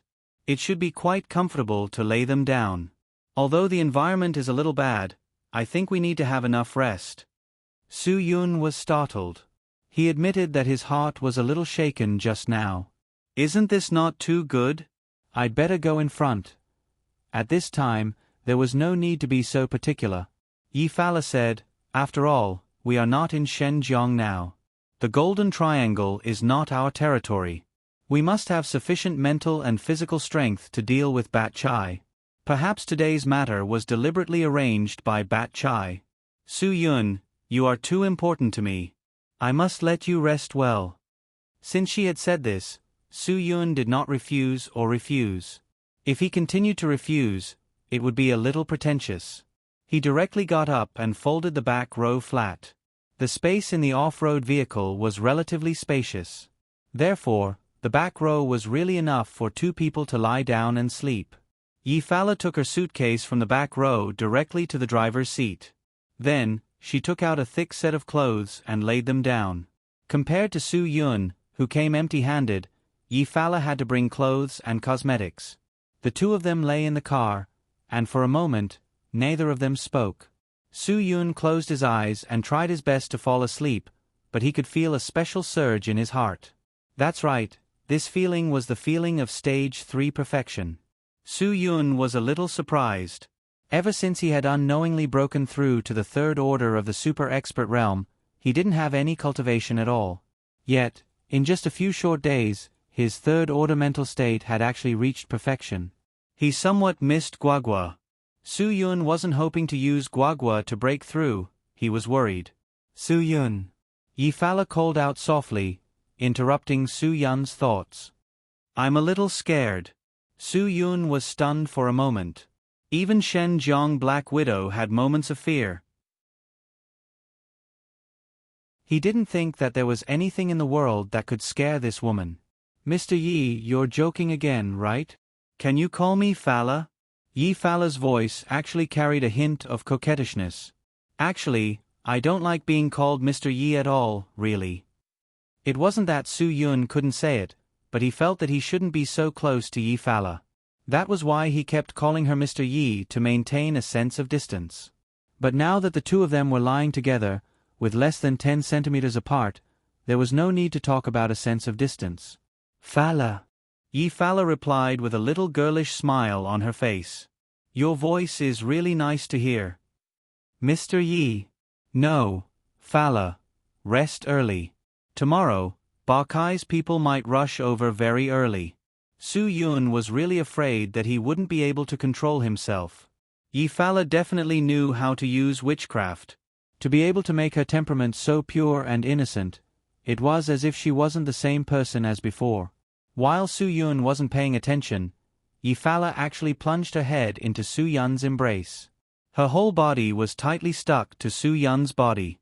The two extremely elastic and gentle lumps on her chest were also forcefully squeezing over, causing Su Yun to be unable to breathe. Without waiting for Su Yun to adapt to the upper body's attack, Yi Fala's two legs clamped onto Su Yun's legs like an octopus, coiling Su Yun's entire body on her body. Su Yun was like a mummy, not daring to move for a long time. This was the gentleness of a woman. His nose was filled with Yi Fala's alluring body fragrance. Su Yun could only silently chant the Diamond Sutra in his heart. Otherwise, no one would be able to endure this, right? For an entire minute, Yi Fala just hugged Su Yun like this. Su Yun's heart was on the verge of exploding. Finally, his desire broke through the usually rational Su Yun. He suddenly reached out and grabbed the lumps of gentleness on Yi Fala's chest. Yi Fala seemed to be completely unaware that Su Yun would suddenly make a move. She couldn't resist the intense stimulation of her hormones. A moan sounded in Su Yun's ears, directly causing Su Yun's entire body to go numb. In the illegal area of the Golden Triangle, settling Yi Fala meant settling all the internal conflicts and suspicions. Su Yun would just treat it as sacrificing himself for justice. Su Yun's hand began to circle downwards. When he finally found the hem of her clothes and was about to directly break through the diaphragm for intimate contact, a series of banging on the door sounded. It was as if the two of them were caught in the act of adultery. They immediately sat up. Su Yun's brain buzzed and cold sweat broke out. This was too exciting. If it wasn't for Su Yun's courage, he would definitely be scared to the point of having problems, leaving behind a permanent illness. Who? Yi Fala seemed to be particularly anxious. Her voice also regained its coldness as she angrily asked, CEO Yi. CEO Yi. There's trouble. God of Fortune's voice sounded uneasily outside. Yi Fala really wanted to kill this person with a knife, interrupting the feeling of reliving her teenage dream. If it wasn't for God of Fortune's sudden interruption, she was afraid that she would really allow Su Yun's hands to invade her body and allow Su Yun to explore those forbidden areas that had never been touched by anyone before. But all of this teenage dream was interrupted. What's the fuss about? Yi Fala said impatiently. After Su Yun calmed down, he was suddenly shocked. He felt a strong sense of crisis all around him. That sense of crisis was so strong. Not good. I'm afraid we're in trouble. Hearing Su Yun's words, Yi Fala suddenly realized that they weren't on the gentle bed in her Shenjiang villa, but in the wilderness of the Golden Triangle, where danger lurked everywhere. Yi Fala slightly tidied up her clothes. The moment she pushed open the door and got out of the car, she saw 5 strong men armed with firearms slowly walking towards them from less than 50 meters away. At this time, Su Yun also jumped out of the car. Although it was late at night, he could still see the camouflage uniforms on these people. He knew that they had encountered the armed members of the mercenary group. Hey, brother! Su Yun didn't waste any time. He directly shouted at these people in English, "We're all on the same side, don't shoot." When these people heard Su Yun shout, they immediately raised the assault rifles in their hands and then slowed down their footsteps. Su Yun's shout really scared Money God. Money God was anxious and uneasy. You don't want to live anymore. Can they understand you if you speak English to them? What kind of international joke is this? This place had been colonized by Great Britain for hundreds of years. English was the same as the local language, it was their official language. Money God didn't understand this history, and Su Yun was too lazy to explain it to him. Moreover, the people opposite them were obviously mercenaries. If they were mercenaries from outside, if they didn't know a bit of the local language or English, they wouldn't be able to survive. Raise your hands.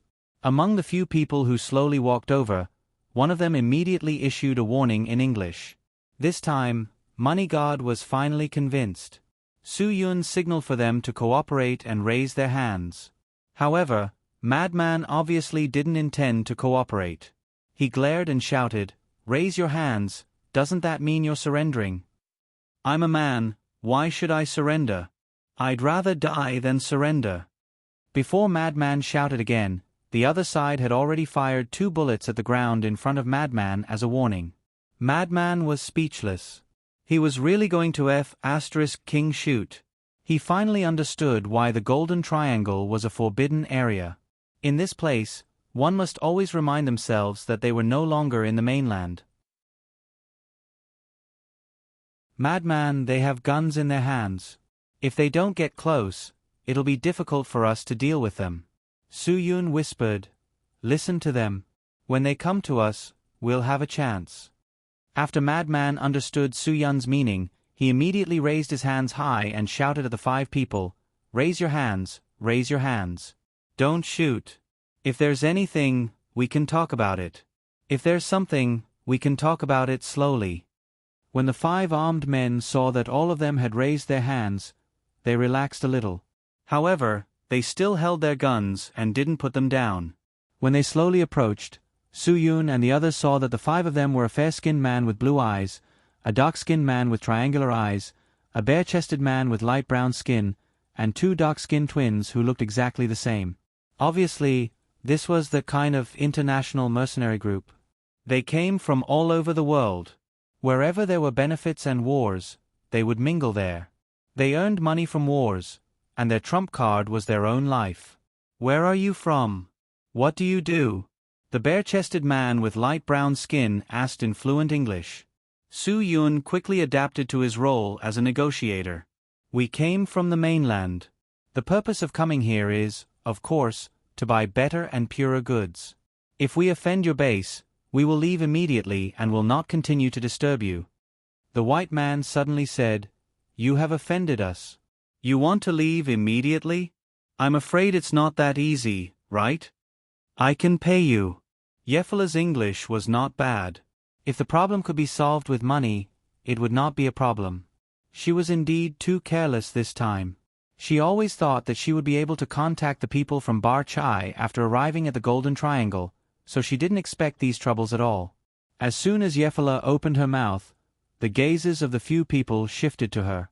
Mercenary groups usually hid in such a sparsely populated place, and they almost never saw women.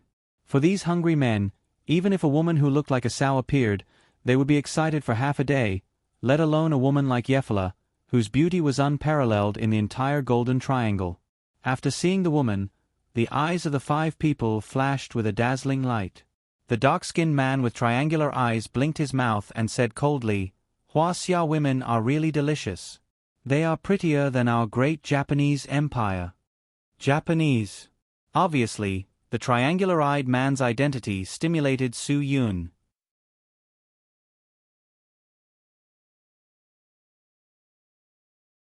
Chapter 438.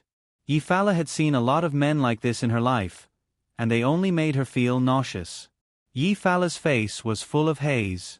Looking at the 5 disgusting men who were getting closer and closer to her, she couldn't help but feel nauseous. The 5 armed men seemed to have concluded that they didn't have any weapons on them, so they became bolder. "Lagi, today we'll let you 2 brothers go first, but we're even now." The triangular-eyed Japanese smiled obscenely at the 2 black brothers beside him and said, "What do you think? Such a beautiful woman, don't break her before we touch her, ha ha ha." Wild laughter resounded through the night sky, seeming particularly eerie and terrifying.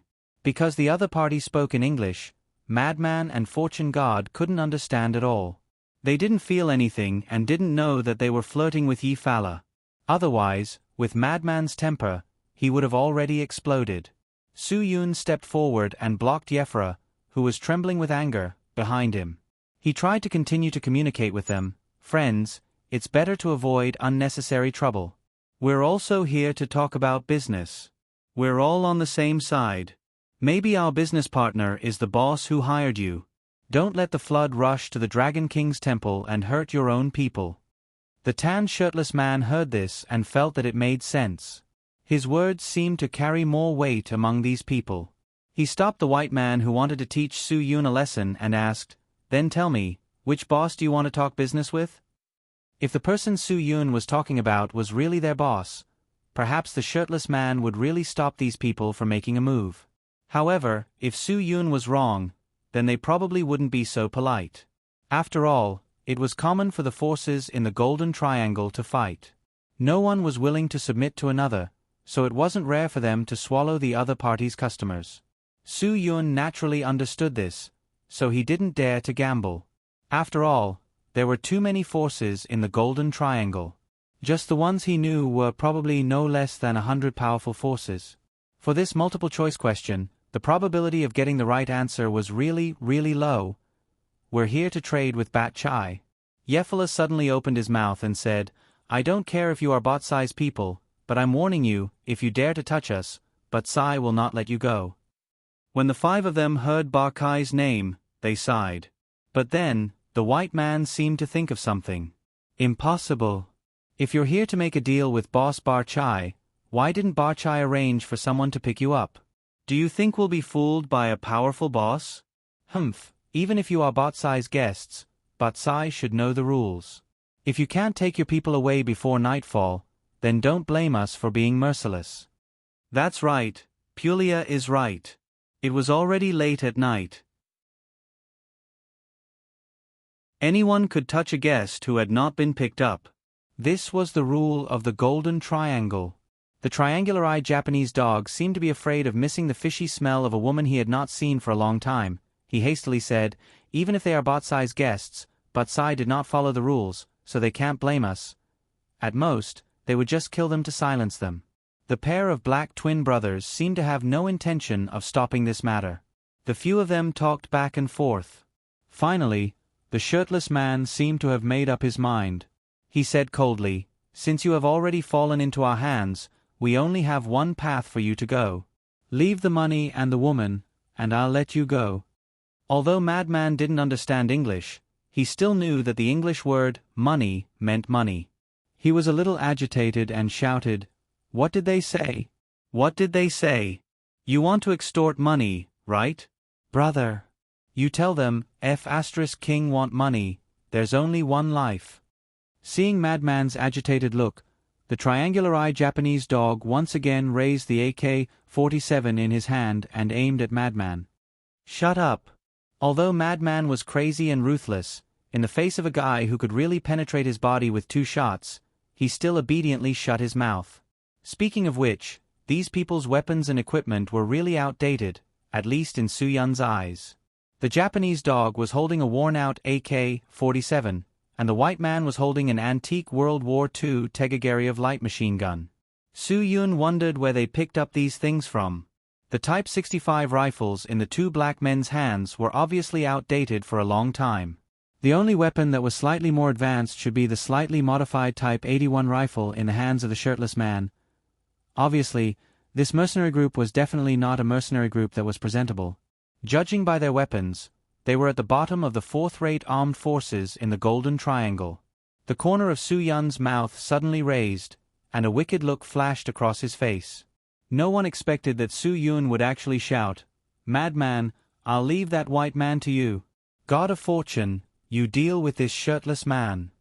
As soon as he spoke, Su Yun had already kicked the AK-47 out of the triangular-eyed Japanese dog's hand.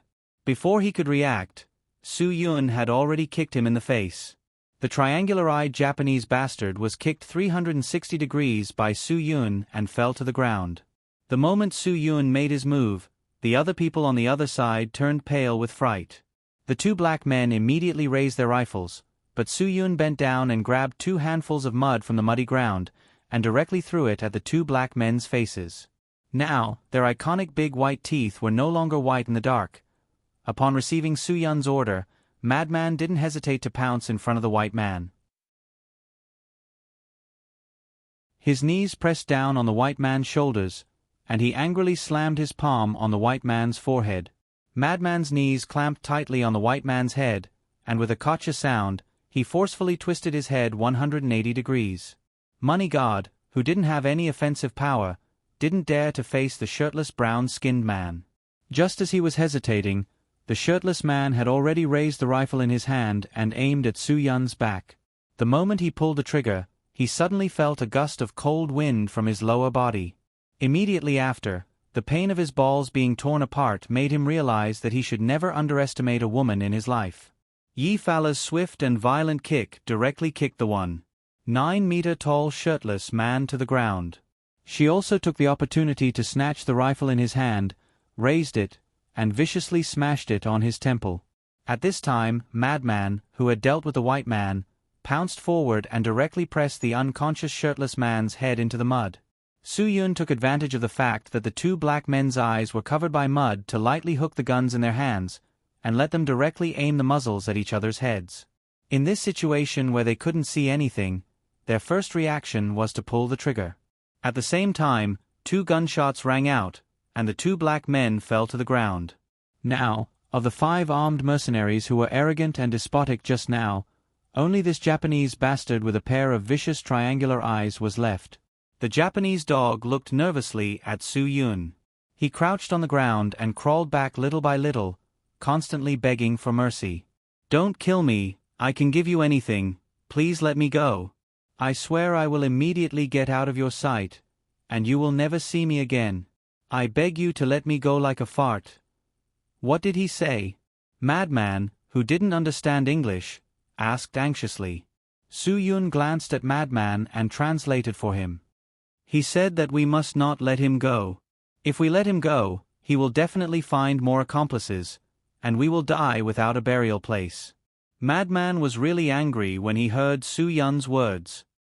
He picked up the AK-47 in the Japanese dog's hand and directly aimed at the Japanese dog's head and fired a few shots. The Japanese dog's head was like a lump of pig offal being crushed, splashing everywhere. Su Yun and Yi Fala turned their heads in disgust, and Money God couldn't help but vomit all over the ground. The drivers who came with the car also turned their heads. No one wanted to see such a bloody scene, and they really couldn't stand it. Madman, however, was not affected at all. He even went forward and took back the weapons in these people's hands. "We can't stay here for long. We must leave immediately and find a safer place." Su Yun quickly made a judgment. Yi Fala now had a strong sense of dependence on Su Yun. "I'll listen to you." Then he turned his head and said to everyone, "Everyone get in the car and get ready to evacuate immediately." Su Yun's wilderness survival experience was still very rich. At this time, it was necessary to evacuate quickly.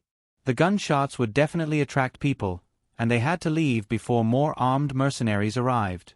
Even if the mercenary group these people belonged to was definitely not a big mercenary group, once they were provoked, it was enough to be annoying. Su Yun washed his hands with the mineral water that Yi Fala handed over and directly got into the driver's seat of the Wrangler. He drove in front and led the 2 Range Rovers to quickly evacuate the scene. Along the way, he had Yi Fala help him turn on the GPS and hold the compass. He needed to know the direction. It was easy to get lost in this kind of dense forest in the Golden Triangle, and Su Yun also had to avoid the roads that might be dangerous. After 3 hours of trekking, until they found that the fuel tank was almost empty, they stopped the car and let the people behind them take the oil drums that they brought as a precaution to fill up the 3 cars with fuel. Taking the opportunity of the others cheering, Su Yun looked around and roughly determined that there should be no danger in this place. Only then did he breathe a sigh of relief and indicated that they could rest here. After this torment, everyone was really tired. Even Madman, who had always been very energetic, could not lift his spirits after taking so much heroin. It was already the wee hours of the morning, and the moon hung high in the sky. Su Yun didn't lie down on the back seat with Yi Fala again. He sat in the driver's seat and closed his eyes to rest. Firstly, he wanted to be able to retreat in time if there was any danger. Secondly, he didn't dare to imagine if he would really have that kind of thing with Yi Fala if he didn't encounter those armed mercenaries who were harassing them.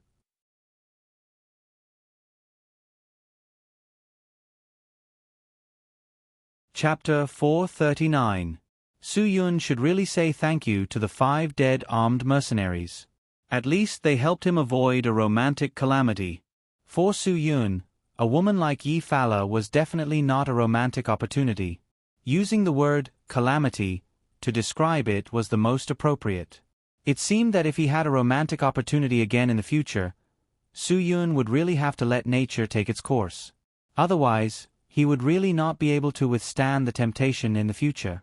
Squeezing the hand that had just pinched Yi Fala's chest, Su Yun was still reminiscing about it. However, compared to Qin Wan Yi Fala was still a little bit smaller, right? But in terms of elasticity, they should be comparable. He did not know if Ruan Qingxuang and Chou Yun also had this kind of texture, or if Tang Jiu and Ling Jiling's texture would be better. Su Yun deeply felt the evil emanating from his entire body. How could he have so many nosebleed images? Sigh. Su Yun secretly sighed in his heart. In the future, he would definitely not reject fat meat that was sent to his doorstep. In any case, he was already 25 years old. He was a full 7 or 8 years older than those underage girls. Looking at the peachy news of underage girls that often appeared on the website, he was really out of date. After a night of silence, Su Yun went to play chess with Zhou Gong while his imagination was running wild. Because Su Yun was by her side, Yi Fala obviously relaxed her vigilance and calmly entered the land of dreams.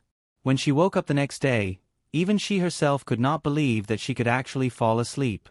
As for the people in the 2 cars behind, the simple-minded frenzy naturally slept soundly, but the cautious and timid god of fortune really could not fall asleep all night.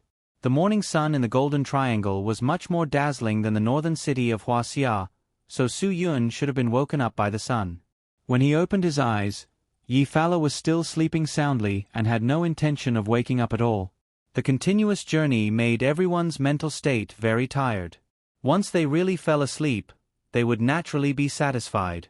After Su Yun got out of the car, Luo Kai in the black Range Rover immediately jumped out of the car and quickly walked towards Su Yun. As he ran, he also whispered something. God of Fortune, you woke up quite early. How did you sleep last night? Su Yun had enough rest. He seemed to be much more energetic and in a good mood. Otherwise, he would not have bothered with a coward like God of Fortune. Yesterday, if Yi Fala had not acted in time and remedied the loophole of Fortune God of being scared, Su Yun's body, there would have been a bullet hole in his body. I say, can you really fall asleep? God of Fortune glared at him. Why are you not worried at all that those people will retaliate? They are armed mercenaries. Their people are everywhere in the Golden Triangle. You actually brought us to spend the night in such a place. Do you really not want us to live, or do you really not want to live? If you don't want to live, don't implicate us. Su Yun really regretted greeting him. This guy was really good at nagging. Once he opened his mouth, he could not stop. His mouth was full of how dangerous this place was, and what if something happened, the consequences might be caused. Perhaps because Su Yun did not stop him, God of Fortune actually nagged for more than 3 minutes. Let me tell you, you have not been to the Golden Triangle, but I have. There is no safe place in this place at all. Those armed mercenaries are everywhere. Finally, Su Yun could not bear it anymore. He suddenly raised his hand and made a gesture of wanting to slap God of Fortune.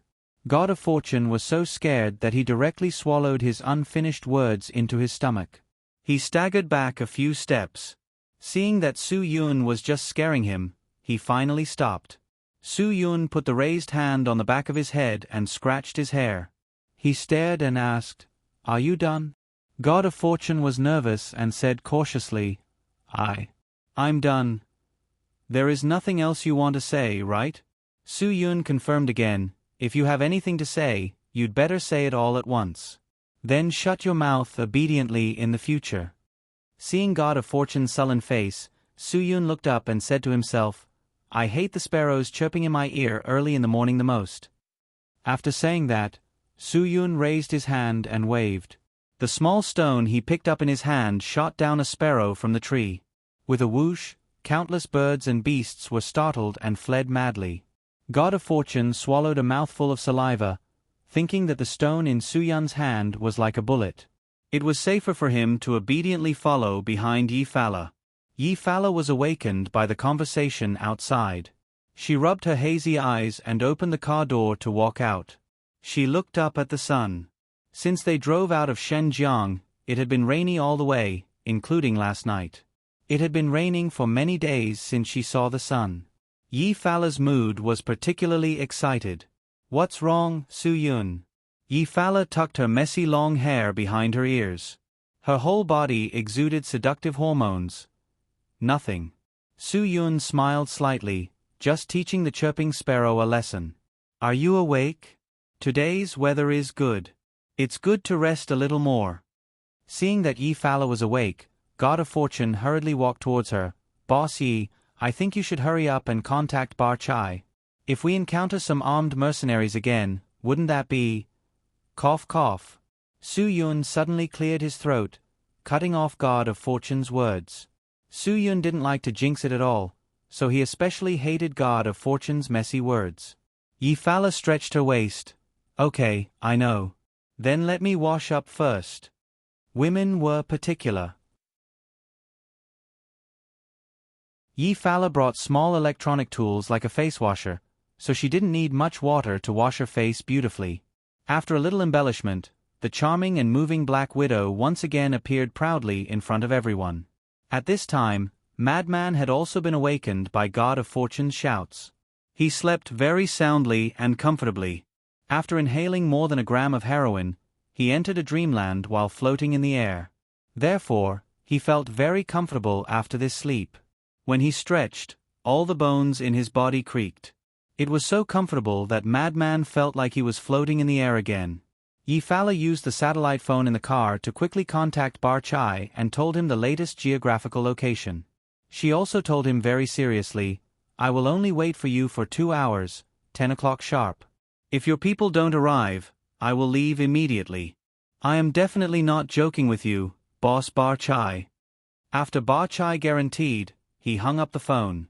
He thought that Yi-Fala and the others had changed their geographical location overnight because they were afraid of his little tricks. He was somewhat unhappy in his heart, but because of the money in front of him, if he didn't earn it, it would be too much of a loss.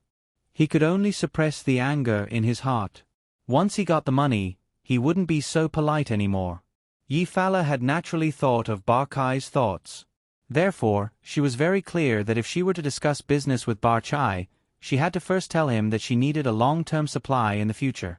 This number could be exaggerated, and she had to use more benefits to shock him. This way, he wouldn't put on airs in front of her. 2 hours. Don't you think you're giving him too much time? Su-yun smiled slightly. Actually, if you give him an hour, he will find a way to rush over. Bar Chai can become one of the 3 major forces in the Golden Triangle. It shows that he knows what kind of business he can't miss. Yi-Fala nodded. She agreed with Su-yun's point of view, but she also had some other suggestions for Su-yun's point of view. These words are indeed correct. Bar Chai will pay attention to the mainland's business, but after all, there are many people in the mainland who cooperate with him. It's not like he can't do business without us. I think we should give him more time. Su-yun gave a thumbs up. President Yi is still considerate. You have a strategically advantageous position. Hee. We still have to wait here for 2 hours? The God of Fortune was obviously very sensitive to the word, wait. He had enough of waiting. After crossing the border into the Golden Triangle, they had been waiting for more than 10 hours. He didn't know if something terrible would happen if they continued to wait like this. Su-yun wasn't used to his bad habits. If you don't want to wait, then go find Bar Chai's lair yourself. Everyone will stop you. The God of Fortune was blocked by Su-yun again. He lowered his head sullenly again and didn't say anything. It wasn't his turn to show his talent yet. When he was needed, let's see if he still dared to treat him like this. At that time, not to mention Su Yun, even Yi Fala would have to be polite to him. They were all on the same side. Why was there such a strong smell of gunpowder? Yi Fala seemed to have seen Su Yun's dissatisfaction with the God of Fortune. She smiled and smoothed things over. God of Fortune, you can't run around. I'm still waiting for you to help me inspect the goods. If you leave first and get eaten by some jackals, wolves, tigers, and leopards, then where am I going to find someone to help me inspect the goods? After hearing his value, the God of Fortune raised his arrogant head again. But Yefala changed the topic. But now, let's try our best to listen to Su Yun, because we still need him to know if we can safely get the goods. If he doesn't give us ideas, I'm really afraid that Ba Chai will swallow our money and silence us. The God of Fortune then realized that this team wasn't only important to them. Su Yun was also equally important. This time, he didn't dare to throw a tantrum anymore. He nodded obediently and agreed to cooperate with Su Yun's arrangements. If he told us to go, we will go. If he told us to stop, we will stop. Will this bastard Ba Chai come to welcome us in person? Madman said and took out the spiritual food he carried with him. It was a small bag of white powder. Yi Fala snatched it away from him. Lunatic, I need you to be alert now. You better stop sucking. If you cause trouble while you're in a daze, it won't just be your life that's at stake. Do you understand? Madman pursed his lips. He was a little unhappy, but he didn't dare to disobey Yi Fala. Okay, I understand. Sister Yi, then give it back to me. Even if I don't suck it, I still feel very comfortable carrying it. This is my spiritual sustenance. Just give it back to me. I can give it back to you, but you definitely can't suck it anymore. Yi Fala said very seriously. These 2 hours of waiting seemed very long. When it was 2 minutes to 10, they finally heard the roar of a car engine not far away. The God of Fortune stood up vigilantly and hid behind everyone. The madman directly picked up the AK-47, his eyes full of expectation.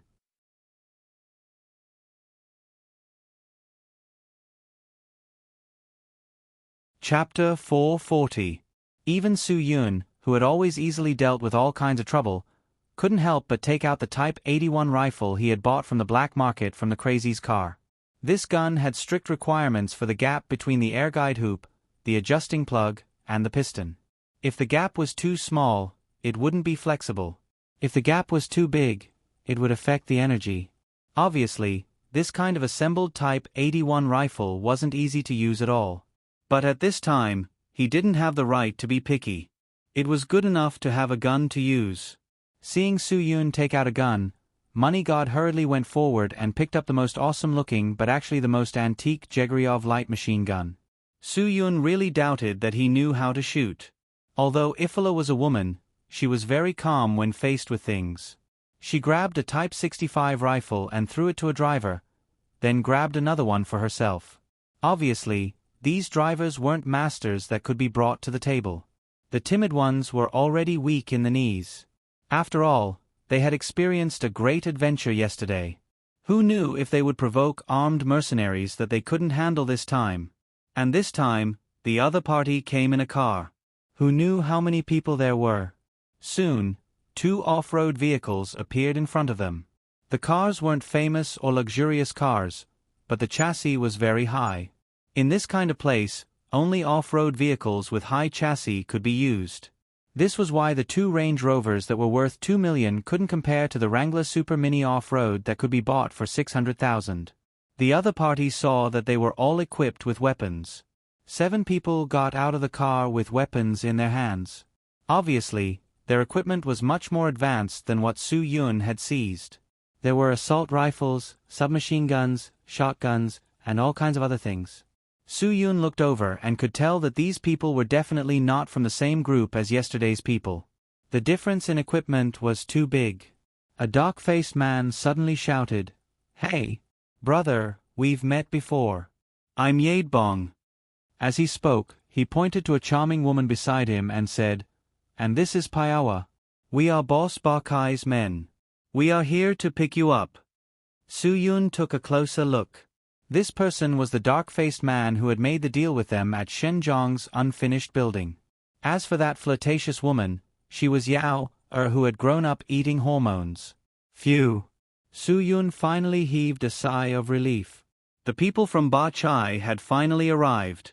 F***CK. Lunatic was furious when he saw them. How dare you F***King come here? If I don't kill you today, my surname isn't Su. As soon as he finished speaking, Madman raised his AK-47 and prepared to shoot. There was no need to explain the accuracy and power of this gun. Let alone Su Yun, who had played the real thing. Even people who had only played PC shooting games knew that this thing was pretty good. Without saying a word, Su Yun directly kicked the weapon in Madman's hand away. He pressed Madman against the car door and scolded in a low voice, "I think you're really crazy." Yi Fala and Money God were also shocked and broke out in a cold sweat. Once Madman acted up, he would definitely not care about them. If he had really shot just now, the guys standing opposite them with Colt submachine guns in their hands would not hesitate to shoot them all into dice. Although Su Yun had already controlled Madman, the people on the other side were still vigilant and ready to fire at any time. As long as the dark-faced man, Yadebong, gave the order, they would immediately pull the trigger. But Yadebong raised his hand to signal them not to act rashly. After all, the other side was here to give them money. Madman was pressed against the car by Su Yun. He roared angrily, "I'm not F***King crazy. Do you know that a few bastards almost killed me that night? If I didn't run fast that day, I would have been killed by them. Today, I want to have a good talk with them. Even if I die, I want to die together with them." Die together? You wish. Look at what weapons we have in our hands, and then look at them. How can we compare with a bunch of obsolete rifles in our hands? They only have 3 Colt submachine guns. The AK series automatic rifles they use are also worlds apart from the ones in your hands. What do you have to play with them? Madman was unable to defend himself against Su Yun's words. He could only grit his teeth and endure the resentment in his heart. "Miss Yi." Seeing that their internal dispute had been settled, Adabon said slowly, "It's not the first time we've met. I don't understand why you said that one of your men is a mole during the transaction. Now you've brought this mole here. Obviously, he must be one of your men." Yi Fala looked helplessly at Su Yun and Madman. "Some things are a little misunderstanding, and it's not easy to explain. Since I dared to bring him here, naturally, he must be one of us." Yadebong smiled, "As long as he's one of us." Piawa smiled and said to Madman, "Brother, don't be so vengeful. Even Miss Yi said that it was just a misunderstanding. Think about it, we were all alone in Huaxia. When we heard that there was an undercover, of course, we were afraid that they would remember our faces and not be able to escape. We had no choice but to do this to you. If you want to blame someone, you shouldn't blame us." After that, Piawa looked at Su Yun. Su Yun snorted and said to Piawa, "Handsome, don't try to sow discord between us. We won't fight because of one sentence from you." Madman stared at Piawa in confusion. He looked at Su Yun dumbfoundedly. "Brother, is there something wrong with your eyes? This is a woman, right? Do you know what Thailand doesn't lack the most?" Su Yun raised his eyebrows. Madman swallowed a mouthful of saliva. He immediately knew that the person who had been winking at him was actually a demon. F***CK. This disgusted him. Piawa, whose identity was exposed, didn't say anything. She still smiled charmingly at Madman. "Yadebong, we should be able to go now." Yi Fala said, "We've been waiting for you for a long time." Yadebong smiled apologetically. "Sorry, Miss Yi.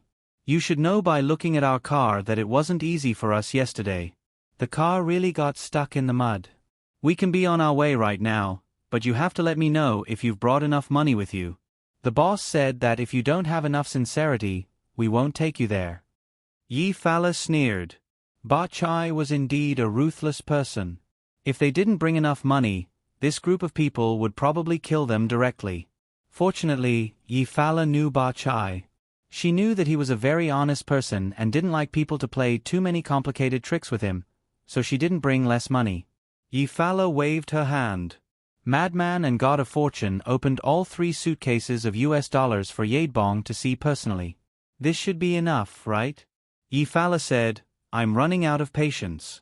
If Boss Ba Chai still has more requests, then I won't let you lead me by the nose anymore. Yadebong nodded. Of course, we'll go now. By the way, one more question. Miss Yi, how many drivers did you bring this time? Yifala looked back at the 4 drivers, all 4 of them. As soon as she finished speaking, the 4 people beside Yadebong suddenly raised the submachine guns in their hands and swept them. Before the 4 drivers could react, they all fell to the ground and died. Su Yun had already raised the rifle in his hand, but he still resisted his impulse at the most critical moment. At the last moment, Su Yun understood the other party's meaning. They wouldn't let the drivers follow them to see their nest. God of Fortune was so scared that he almost wanted to crawl under the car. This time, it was his own people who died. His psychological defense was completely broken. How long would this torture last? What do you mean by this? Yifala suppressed the anger in her heart. After all, it was 4 lives. Even if she was the Black Widow, she really couldn't stand it anymore. Yadebong motioned the people beside him to put down their guns. I'm sorry, Miss Yi, this is our boss's order. If we don't follow the boss's order, we will end up like the 4 of them when we go back. I hope you can understand our difficulties. We don't want this to happen either. We really have no choice. It's really not easy to make a living in the Golden Triangle. Yifala still wanted to flare up, but Su Yun reached out to pull her and whispered, since it has already happened, it's hard to explain it to them. We'd better go see Ba Chai as soon as possible to avoid more unexpected situations like this. It's not too late to question Ba Chai when we see him. Yifala knew that Su Yun's words were reasonable.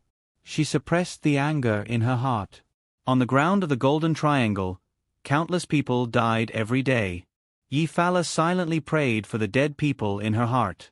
Yadebong reached out and made a gesture of invitation. We'll lead the way. Please, Miss Yi. Yifala didn't even look at him. I'll take my own car. You just lead the way. The other party didn't say anything else. He cooperated and asked everyone to get in the car. Then he turned the car around and drove straight ahead. Because there were only 4 of them left, Su Yun could only drive Yifala.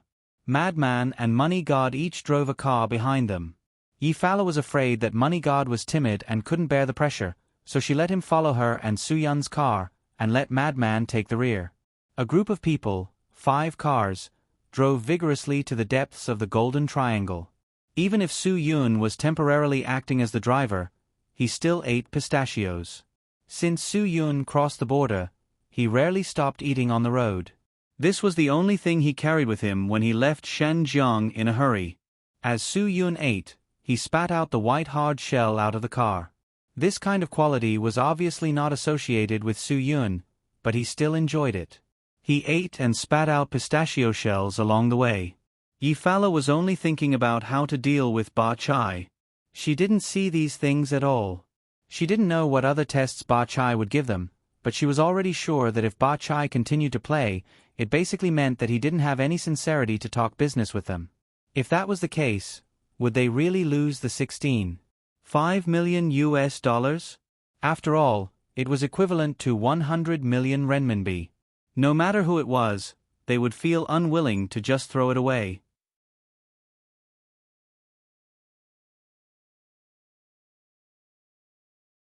Chapter 441. The journey was bumpy, and everyone felt hungry. After a long detour, the few cars stopped on the opposite side of a river. At a glance, Su Yun was already sure that the opposite side of the river was Ba Chai's base. Ba Chai was really powerful. Su Yun really couldn't underestimate him. Su Yun found that Ba Chai's lair was not far from their location according to the map on the GPS in his hand. It was just that the road was a bit troublesome. It was too roundabout. Alas, he only hoped that his brothers wouldn't have to work too hard. Sorry. After Yadbang got out of the car, he walked straight over and invited Yifala and Su Yun to get out of the car. Miss Yi, the car will be here for the time being. Our people will take care of it, so you don't have to worry. Let's cross the river now. This river was really a natural barrier for Ba Kai's base. He didn't expect Ba Chai to know feng shui so well. The location of this lair was really good. It was near a mountain and a river. It was a good place. Although the river was not wide and the water was not deep, at least a general off-road vehicle couldn't cross it. It was at least more than a meter deep, so they had to take a boat. But where was the boat? Just as Su Yun was wondering why he didn't see a boat by the river, Piawa had already brought out a group of men from the dense forest next to him. These men led 3 elephants out. The elephants were equipped with seats and looked domineering. This was absolutely cool. Su Yun had experienced a lot of things in the past 25 years. He had touched a lot of things and done a lot of things, but this was really the first time he was riding an elephant. Yifala was also a little surprised. Although it was not her first time in the Golden Triangle, it was her first time in Ba Kai's real lair. Obviously, it was her first time riding such a behemoth, so she was both surprised and scared. Miss Yi, please. Yadbang's hospitality was indeed very sincere. He first let Yifala and Su Yun ride on the same elephant.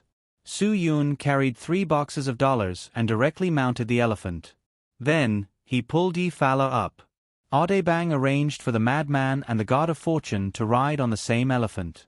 Finally, he mounted the elephant that Piava was riding. Under the guidance of a person, the gigantic creature beneath them stepped into the river. The violent swaying made Yifala grab onto Su Yun's arm tightly. This is my first time riding an elephant. I didn't expect it to be so exciting. Phew, falling down isn't scary, but if the elephant accidentally steps on me, I really don't dare to think about it. Su Yun tried his best to control his body balance and comforted her, don't worry. Even if it falls, this well-trained elephant will never step on people. Behind them, Madman was very excited sitting on the elephant, causing Money God to hold onto the guardrail of the seat tightly, shouting at Madman, "Can you be quiet for a while, Madman? I beg you to be quiet for a while, okay? If you **King mess around, I'm going to fall." The cumbersome behemoth slowly moved forward step by step. It took them 20 minutes to walk through the 50-meter-wide river. Su Yun carefully observed that at the deepest part of the river, the water only reached their chest. The depth of the water was at most 1.2 to 1.3 meters. Bachai's base was surrounded by long brick walls, and armed mercenaries with submachine guns stood on several high platforms. They jumped off the elephant on the other side of the river and continued to walk forward for more than 10 meters before they really entered another world. Yifala couldn't help but exclaim at the poppy garden in front of her. Then, there were all kinds of processing areas. Because Yifala had never seen these things, she couldn't name them. The whole base was so big, really big. There were at least hundreds of people working busily inside. They had a clear division of labor, specializing in only one thing. Su Yun quickly identified that there were many people in the base, but there were about 80 people who were really armed. Most of the others were ordinary local farmers who worked here to make a living. The local farmers could only make more money by doing these things. People lived for a lifetime for a mouth. To some extent, these hardworking people probably didn't know how harmful the things they processed with their hands were. They just wanted to make a living. There was only one person who really made a fortune in this huge base, and that was Bat Chai. Su Yun really couldn't calculate how much money Bat Chai could make, but he was clear about the current mercenary market. The most expensive salary in the war-torn areas was close to $20,000 a month. Although the Golden Triangle wasn't a war-torn area, it was still a place full of danger. The mercenaries here had to pay at least $10,000 a month in commission. Bat Chai only gave these 80 or so armed mercenaries a month, and the salary was as high as $800,000, 5 million RMB. The boss was waiting for them in the room in front. Audebang smiled and said, "Since we're already here, it's not convenient for us to continue to follow you in. But before you go in, I think we still need to search you." Madman spat. Didn't you take away those guns just now? Search us? Skinny my ass. Audebang was serious. This is the rule of the Golden Triangle. Since you're here in the Golden Triangle, you should follow the rules of the Golden Triangle. Our boss isn't targeting you. It's the same for everyone. As soon as Audebang's voice fell, Piawar brought a few people forward and prepared to search them. Yefala, who had been silent all this time, finally opened her mouth. Don't you dare touch me. Her voice was low and cold, so Piawar and a few people had to stop what they were doing. Immediately after, Yefala suddenly shouted, Bat Chai, I'm in your territory now. Do you think I'll be stupid enough to play tricks in your territory? His voice was very penetrating and attracted a lot of attention. However, Yefala didn't hesitate at all and continued, My people and I didn't bring any weapons. If you're still worried about this, then are you suspecting that the $49,500,000 I brought is also fake? Whoosh, a cold wind blew, and the entire base of Bat Chai was silent. Finally, a thin and tall figure walked out of a room more than 10 meters in front of them. He reprimanded Audebang and Piawar in a cold voice. How many times has the boss told you? There are not so many rules here for Miss Yi. Why can't you understand? Get out. After the angry reprimand, Audebang and Piawar immediately stopped talking and faced the tall man respectfully. The tall man made a simple self-introduction. Hello, Miss Yi. You can call me Tibika. I'm Boss Bat Chai's assistant. Please come with me. Boss has prepared iced tea in the room and is waiting for Miss Ye's arrival. Only then did Yefala let out a sigh of relief. Su Yun could tell that Tibika was an expert. Just by looking at his spirit and actions, he could tell that he was a Muay Thai expert. Perhaps the identity of Bat Chai's assistant was fake, and the identity of Bat Chai's bodyguard was his real identity. Hearing that there was tea to drink, Madman smacked his lips and muttered, I'm so thirsty. At least I have something to drink. Yefala walked in front with large strides. Su Yun was on her right with money in hand. Money God and Madman were on her left and right respectively. The four of them walked into Bar Kai's reception room under Tibika's guidance. The house didn't look like much from the outside, but it was very classy inside. The decorations were very Buddhist, especially the big Buddha head enshrined inside, which made people feel that the Buddha's light was flashing. However, no matter how Su Yun looked at it, he felt that the Buddha's head was somewhat familiar. Just as Su Yun stared at the Buddha's head in confusion, a heavy body appeared in front of them. Following that, an equally heavy voice said, This Buddha's head was obtained from Huaxia's Wanfo mountain. How is it? It can be considered a world-class cultural relic, right? The burly, fierce-looking man in front of him who exuded a ferocious aura from head to toe was Bar Chai. Being in his early 40s, he appeared to have experienced the vicissitudes of life, but his eyes and tone revealed his arrogance. Bat Chai's words reminded Su Yun of this matter. The theft of the Wanfo Mountain's Buddha head had always been a case that puzzled everyone. Who would have thought that the Buddha head would be here in Bat Chai's place? I spent a lot of money to invite him to my house. But the great Buddha has indeed treated me well. For so many years, he has kept me safe and sound. I am sincere to the Buddha, and the Buddha is sincere to me. Bat Chai thought that he knew Buddhism very well. As he spoke, he gestured for everyone to take a seat. Miss Yi, we meet again. Yefala sneered slightly but didn't sit down. Boss Bat Chai, I really don't know if it's right for me to come here. As she spoke, Yefala took a leather suitcase from Su Yun's hand and threw it directly on the table. This money, whoever I give it to, they will give me a smile, right? What's more, I will send it to him continuously. As she spoke, Yefala took another leather suitcase from Su Yun's hand and opened it. Every year, I will send it to him continuously. With that last sentence, Yefala opened the last suitcase of money in Su Yun's hand and threw it in front of Bat Chai. 49,500,000 USD. Bat Chai's eyes flashed with greed. It seemed that Yefala was really his god of fortune. Under Bat Chai's gaze, Yefala understood. She had used money to scare Bat Chai. At least Bat Chai wouldn't dare to do anything in front of her now. As expected, Bat Chai revealed a brilliant smile. Ha ha ha ha, Miss Yi, you are my god of fortune. Of course, I will give you 100 smiles, 10,000 smiles. What are you angry about? Yesterday, we were almost robbed by other forces' armed mercenaries. Yefala angrily said, Boss Bat Chai, is this the integrity you told me about? I have already arrived, but your people still haven't come to pick me up. Instead, they made me wait in that damned wilderness for an entire night.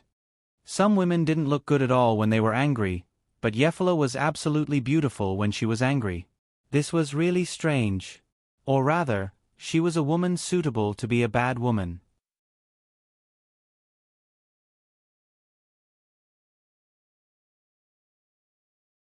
Chapter 442. Once the goods were mentioned, Yi Fala's anger finally calmed down. She also went straight to the point and said, Boss Ba, I am here to seek a long-term cooperation. If the goods you give me are not pure enough and not enough in quantity, I can terminate our cooperation at any time. I will only lose a single profit.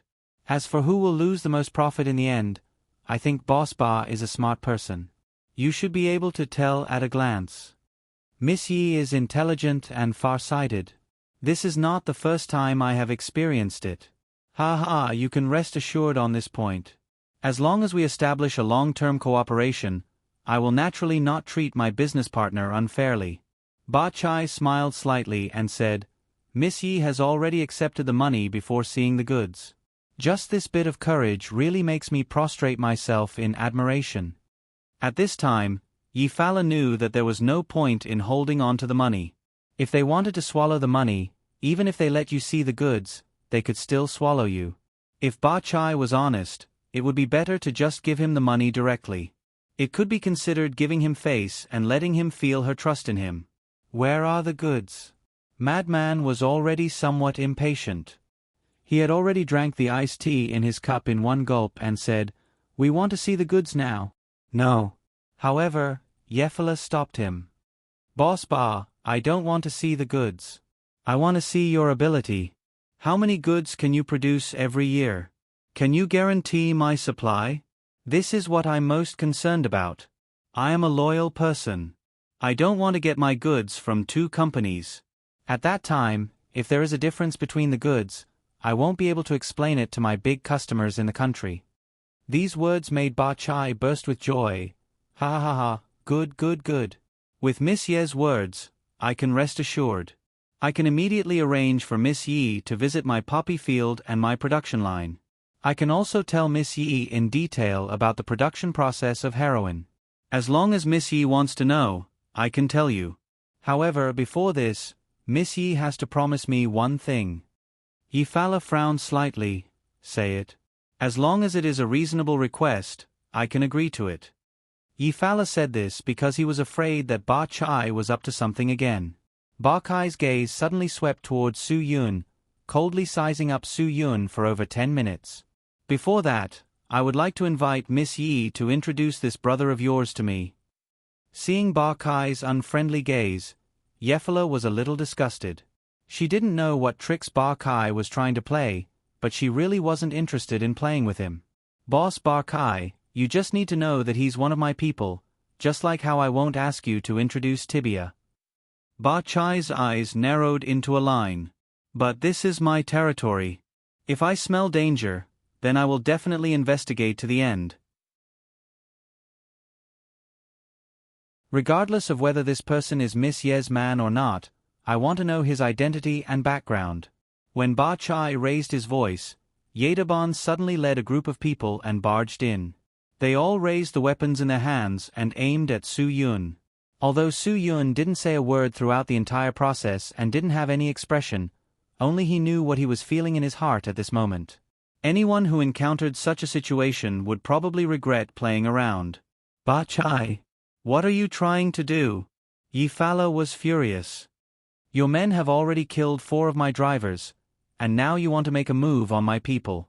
If you want to swallow this money, you don't have to find so many excuses. Just take it that I misjudged you. Let's mind our own business from now on.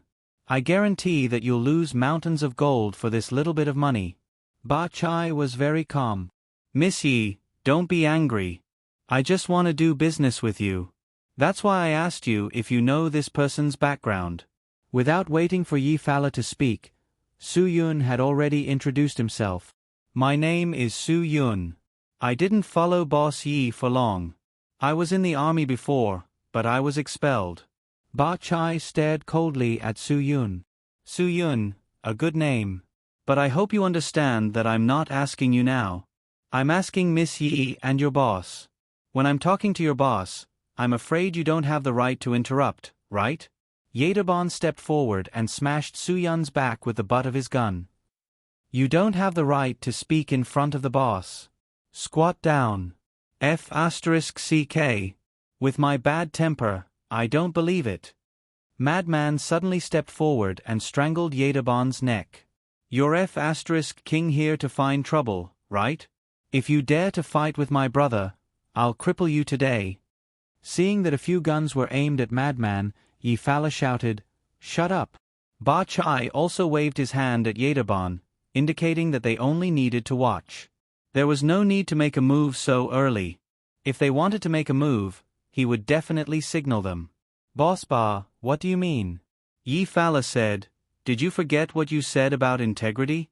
I sincerely came to do business with you, but you're always picking bones in an egg. Aren't you interfering too much in my personal affairs? I think that anyone who is successful should fully respect his business partners. What do you think?" "Miss Yi, I'm indeed helping you." Ba Chai still insisted. "I smell a different scent on your people. I hope you believe me.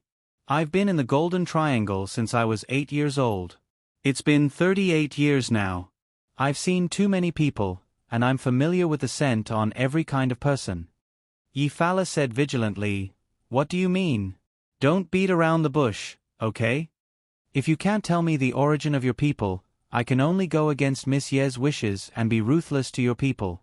Ba Chai had no intention of backing down. "Miss Yi, don't let your people deceive you, and don't let your people ruin our business. He's the person I trust the most. Boss Ba, I can guarantee that there's something wrong with your sense of smell. You've smelled the wrong scent on his body." Yi Fala also insisted on herself, denying Ba Chai. Ba Chai suddenly took out a white hard shell and threw it on the table with a crash. The shell of a pistachio. Su Yun's heart suddenly sank. Ba Chai was really a difficult person to deal with. He couldn't believe that Ba Chai had someone who could observe so carefully. He had been eating this along the way, dropping a few shells every 10 meters to lead the way for the group of Dragon Fury team brothers who came to support him. Even Yi Fala didn't suspect his small movements. Yi Fala seemed to have thought about it too. Ever since they arrived at the border area, Su Yun had been eating pistachios in the car. She always felt that eating could relieve stress, so she didn't feel that there was anything wrong with it. Even she felt a bit depressed when she was near the border area. What did Boss Ba mean?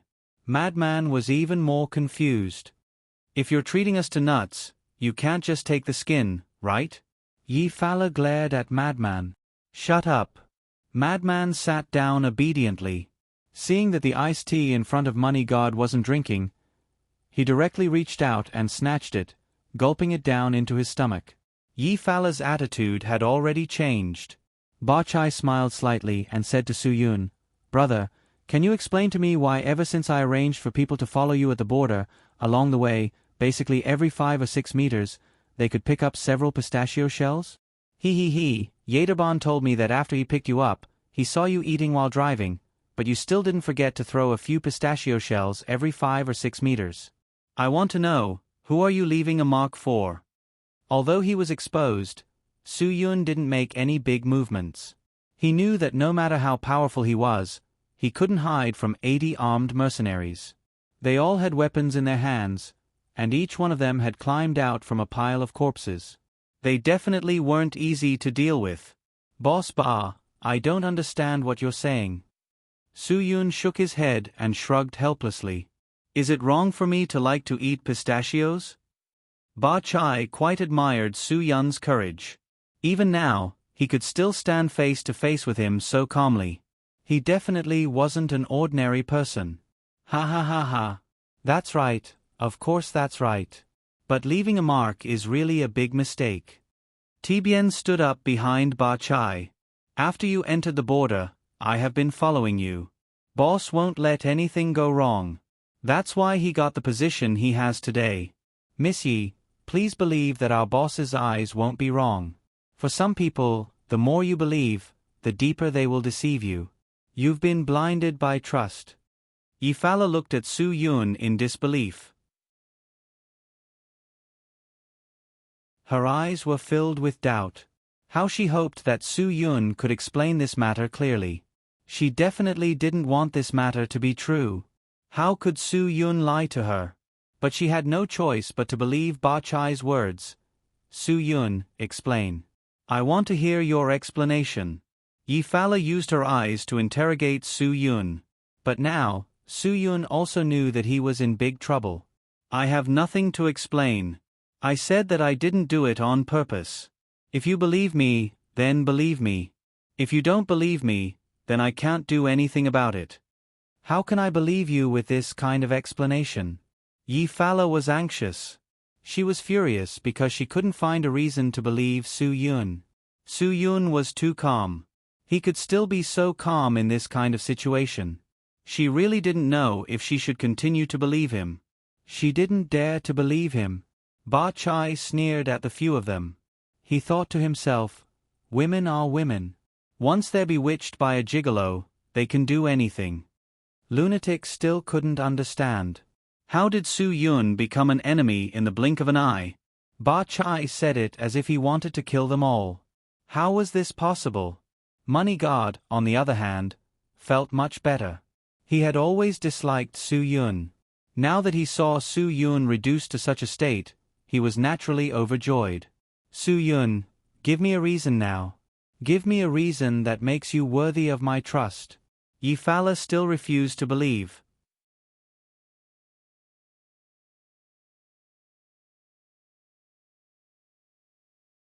Chapter 443. Su Yun shook his head and said calmly, no reason. If you don't believe me, it's useless no matter how much I explain. The reason why I'm here is definitely not because I requested to come. Yi Fala thought carefully. It was true that Su Yun was here because she brought him here. Ba Chai, he's my man. I have reason to believe him. You have to let him go. Otherwise, our cooperation will end here. Ba Chai frowned. He always thought that Yi Fala was a smart woman, but he didn't expect her to be so stupid. What was this woman thinking? Her brain couldn't even think properly. Miss Yi, since you said so, I have no reason to touch your man. Ba Chai said, but this is my territory. I won't let someone I can't trust walk around in my territory. I hope our cooperation won't end on bad terms because of this person. I have a suggestion that I hope you can consider. Yi Fala nodded. This was Ba Chai's territory. Ba Chai naturally had the right to speak. After all, she was a guest. She still understood that a strong dragon couldn't suppress a snake in its territory. I'll detain him first, but I won't take his life. After you tour my place and leave with the goods you're satisfied with, if you still believe that your man is trustworthy, then you can take him away. Ba Chai said, but if my base discovers any suspicious person invading halfway, I won't let him go. Firstly, I'm responsible for myself. Secondly, I'm responsible for you, Miss Yi. Yi Fala bit her lips. She raised her head and looked at Su Yun. Su Yun's face still had the same expression. He was calm and collected, as if there was no danger around him. Su Yun. I have no choice. This is Boss Ba's territory. When in Rome, do as the Romans do. Since Boss Ba said so, I have nothing to say. I only hope that you can use your actions to prove your innocence. Su Yun smiled faintly.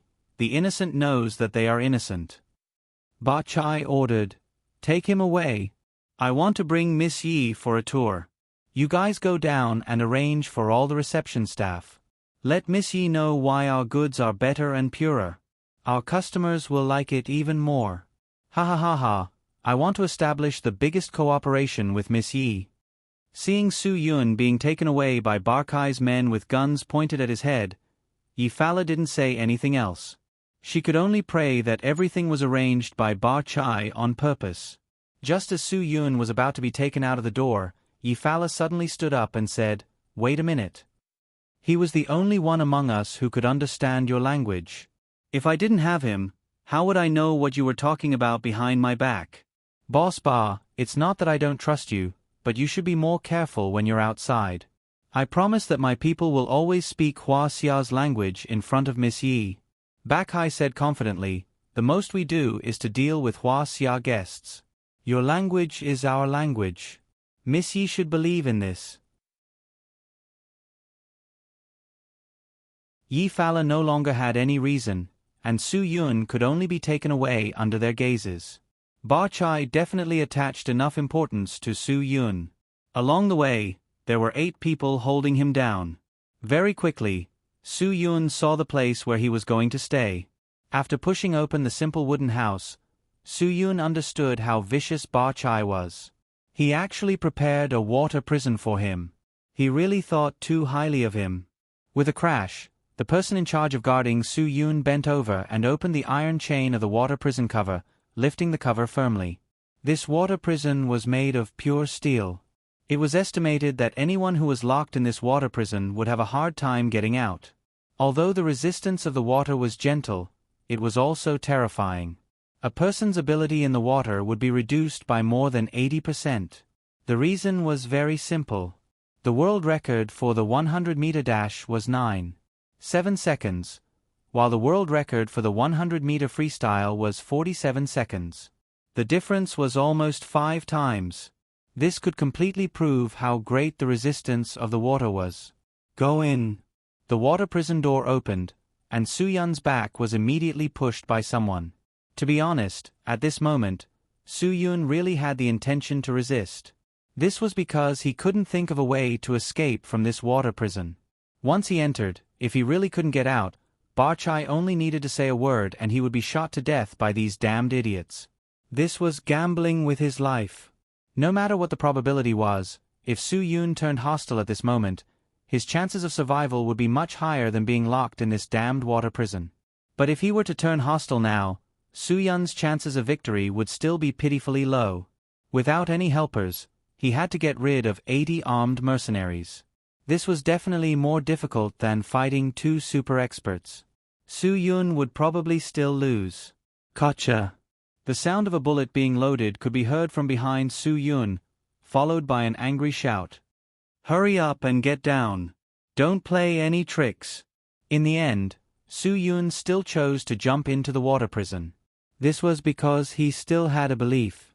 Although he had no way of contacting his group of brothers, and in this damned place, only a satellite phone could receive the signal. But Su Yun resolutely chose to believe. Since he had already made a plan with his brothers, he believed that they would definitely be able to find him.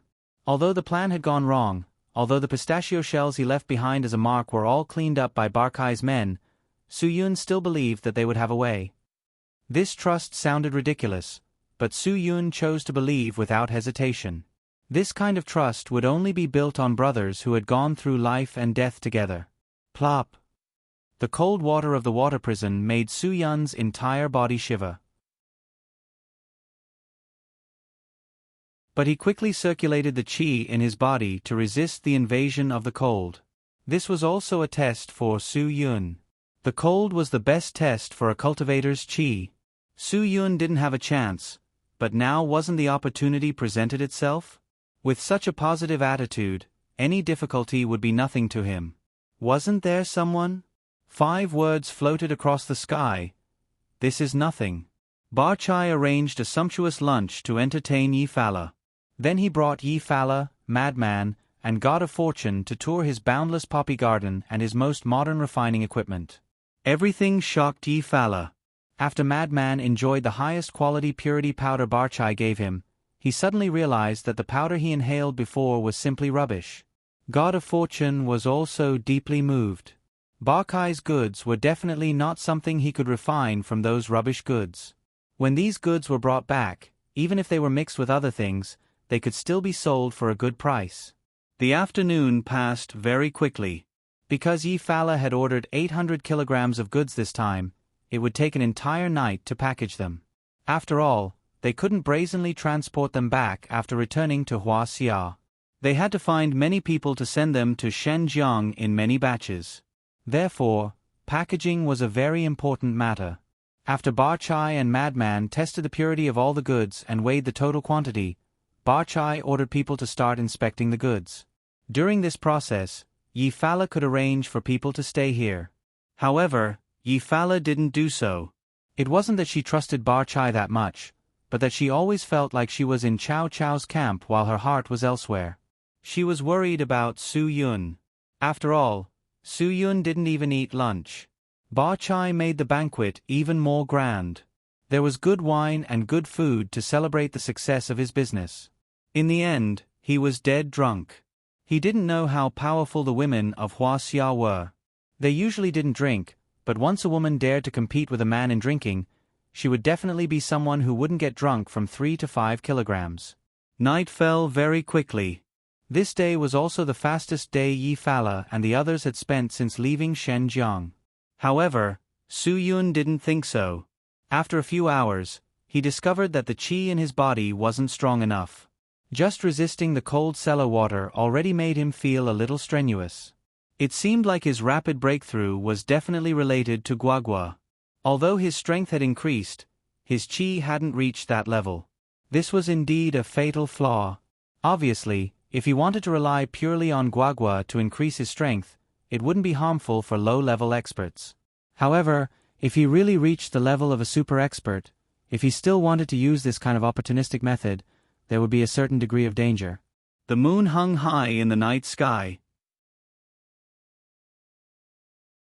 The night light shone through the gaps of the wooden plank house into the dungeon where Su Yun was.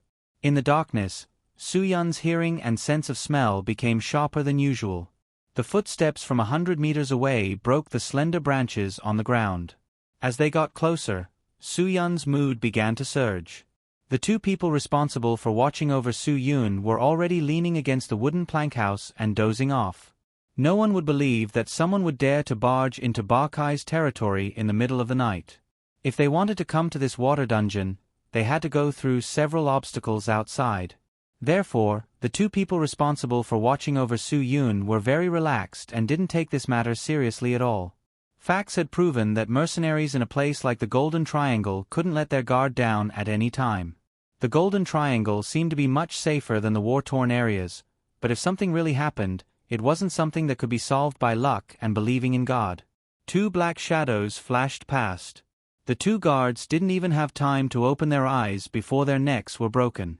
None of these armed mercenaries whose hands were stained with blood would be blessed by God, because heaven would not take them in. Any crime they committed was enough to send them to hell. Phew! Su Yun let out a long sigh of relief and whispered, "Not bad, you've made progress. I thought you guys wouldn't be able to come tonight. You're pretty good to be able to figure it out so quickly." The door of the wooden plank house was gently pushed open, and 2 black shadows walked in. As soon as one of them came in, he shushed. "Sure. Boss, can you not be so relaxed? We're in the den of drug dealers. Can you keep your voice down?" The other one sighed and said, "Hey boss, I haven't seen you for so many days. How come you're getting more and more miserable? We've just entered the den and you're already locked in a water dungeon. You're really something." Su Yun really didn't know whether to laugh or cry. Gong Sun Lang and Hua Xiaolu, these 2 bastards, actually dared to make fun of him. "You two, hurry up and open this lock for me. I'm about to be frozen to death by this water. Ouch, I can't take it anymore. My feet are cramping. Hey, I didn't expect that there would be a day when Ice Dragon, would come to save boss." Gong Sun Lang grinned and smiled.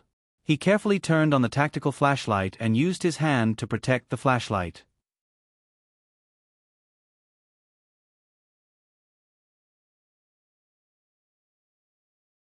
Chapter 444. The moment the iron bars of the water prison opened, Su Yun stretched out his hands and grabbed onto the bars. With a splash, He jumped out of the water prison with a bone-piercing cold water, splashing onto Hua Xiaolu's face. Fortunately, Gong Sun Lang dodged quickly and avoided Hua Xiaolu's tragedy. Damn! Hua Xiaolu wiped the water off his face. Boss, isn't this greeting too awesome? You're really my brother. Su Yun hadn't seen these two followers for so long. Now that they suddenly appeared in front of him, he couldn't help but feel a little sour in his nose. Fortunately, he was drenched in water in the water prison, so it was impossible to tell whether it was tears or water on his face. Su Yun completely ignored the fact that he was drenched. He stepped forward and hugged Hua Xiaolu. Brothers were brothers. No matter the time, no matter what happened, only brothers were the most reliable. Seeing this, Gong Sun Lang didn't care whether he was drenched or not. He rushed forward and hugged the drenched Su Yun. For a moment, the three of them didn't say anything, but their hearts were clearer than anything else. This kind of wordless communication only existed between brothers who went through life and death together. This kind of love between men was something that women couldn't understand. This was why there was a saying that brothers were like hands and feet, while women were like clothes. Clothes could be taken off and not worn, but hands and feet couldn't be cut off. How did you guys find this place? The markings I left for you guys have all been taken care of by Ba Chai's people. Su Yun asked. Although he had always believed that they would come here, he didn't expect to find him so quickly. Hua Xiaolu chuckled.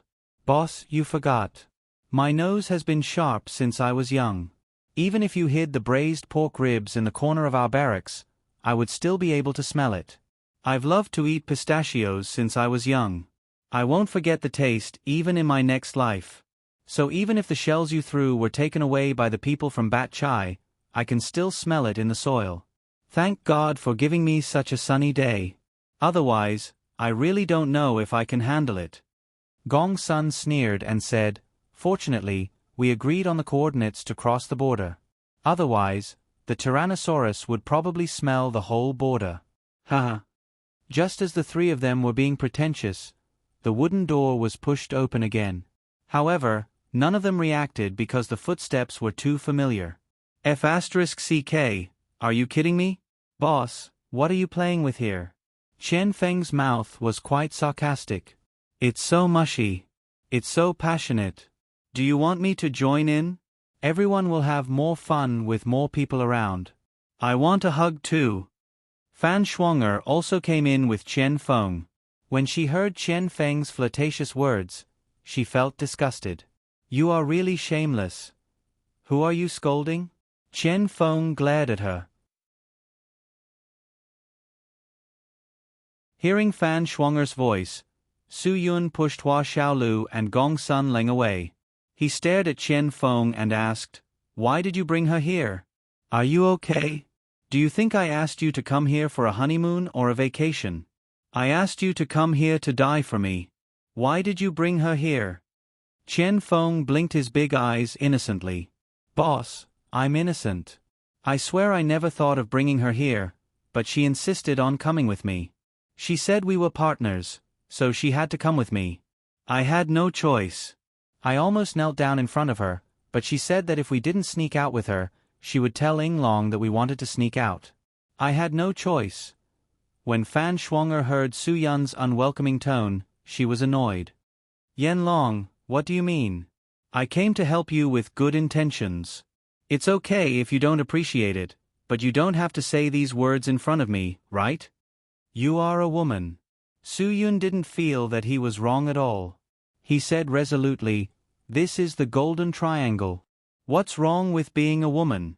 Although I am a woman, I am also a member of the Dragon Fury team. Although I am a woman, I have also inherited the beliefs left by Yin Long. Fan Shuanger snorted. If you were not Yen Long, I wouldn't have come even if someone begged me. The wooden door was pushed open with a creak, and another head popped in. Han Shirhan, who had just recuperated after being seriously injured in Suang, was speechless and said, I say, little lady, can we keep our voice down? We are now deep in the enemy's rear. Why don't you lower your voice when you talk? Do you have to scare the enemy to make you happy? After Su Yun saw Han Zhan, his mood couldn't help but improve. Black Dragon, are you okay now? How is your recovery? Is everything okay? Well, everything is okay. I am fine. Han Zhong grinned. We have the best doctors in the Dragon Brigade. I recovered very quickly, and Shizuan also helped me circulate qi to heal. There is no problem at all. I have advanced a level compared to before I was injured.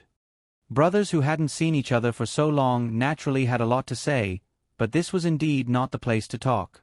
If you want to talk, do you need me to leave? Fan Shuang'er said unhappily, if I talk, I will disturb the enemy. You guys can talk, right? Hua Xiaolu smiled and said, Yin Long, don't be angry. Boss didn't want you to come because he was worried about you. After all, you are a girl, and this place is so dangerous. He is afraid that he can't take care of you. After we safely evacuate, Brother Violent Dragon will buy you Thai specialties, the king of fruits, durian and mangosteen. How about it? Okay, little brother Violent Dragon, you should worry more about yourself. I don't like durian, and I don't like mangosteen. Fan Shuang'er rolled her eyes at this guy who was half a year younger than her. Also, you better not call yourself brother in front of me. I was born in March. You were born in September. Don't pretend to be garlic in front of me.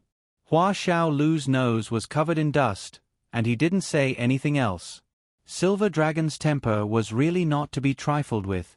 Su Yun took off his clothes and said to Fan Shuang'er, You should turn your head. I am not an exhibitionist. If I don't dry myself, I will feel uncomfortable all over. As he spoke, Su Yun had already taken off all the clothes on his upper body, revealing his sturdy arms and perfectly curved muscles. You rogue.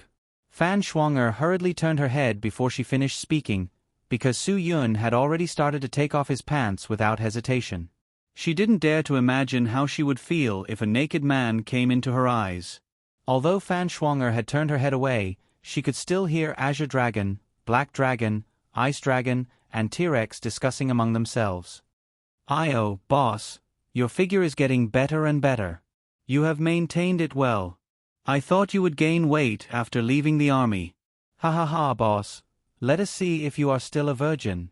Yes, I heard that there is a way to test whether a man is a virgin or not. Let's use boss as an experiment today. While Su Yun was wringing the water from his clothes, he also had to guard against these bastards who would cause trouble for him. While dodging, he scolded, I'm telling you, hurry up and get out of here. I don't have time to talk nonsense with you. F***CK, take my underwear back. My clothes. After all, this was the enemy's territory. No matter how relaxed they were, there should be a limit. After Su Yun changed his clothes, Qian Feng patted Fan Shuang'er's shoulder. Okay, you can turn back now.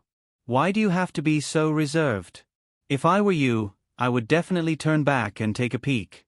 Ha ha, this is the man with the best body in the world. Just then, a loud voice in the local language came from outside. Who is it? F***CK. Everyone glared fiercely at Qian Feng. It must have been this little rascal's laughter that attracted people. Su Yun took a deep breath and tried to answer with the local language he knew. Come and help, the prisoner seems to have drowned. Upon hearing this, a patrol team outside hurriedly ran into the wooden house. Fortunately, the two people who were killed by Hua Xiaolu and Gong Sun Lang had been hidden by Black Dragon. Otherwise, they would have been completely exposed. The wooden door was pushed open with a bang.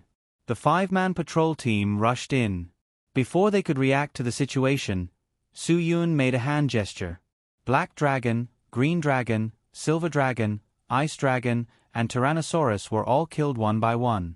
In an instant, the patrol team members were all lying on the ground like corpses. None of the armed mercenaries were not stacked with crimes, so they would never feel guilty for killing these people.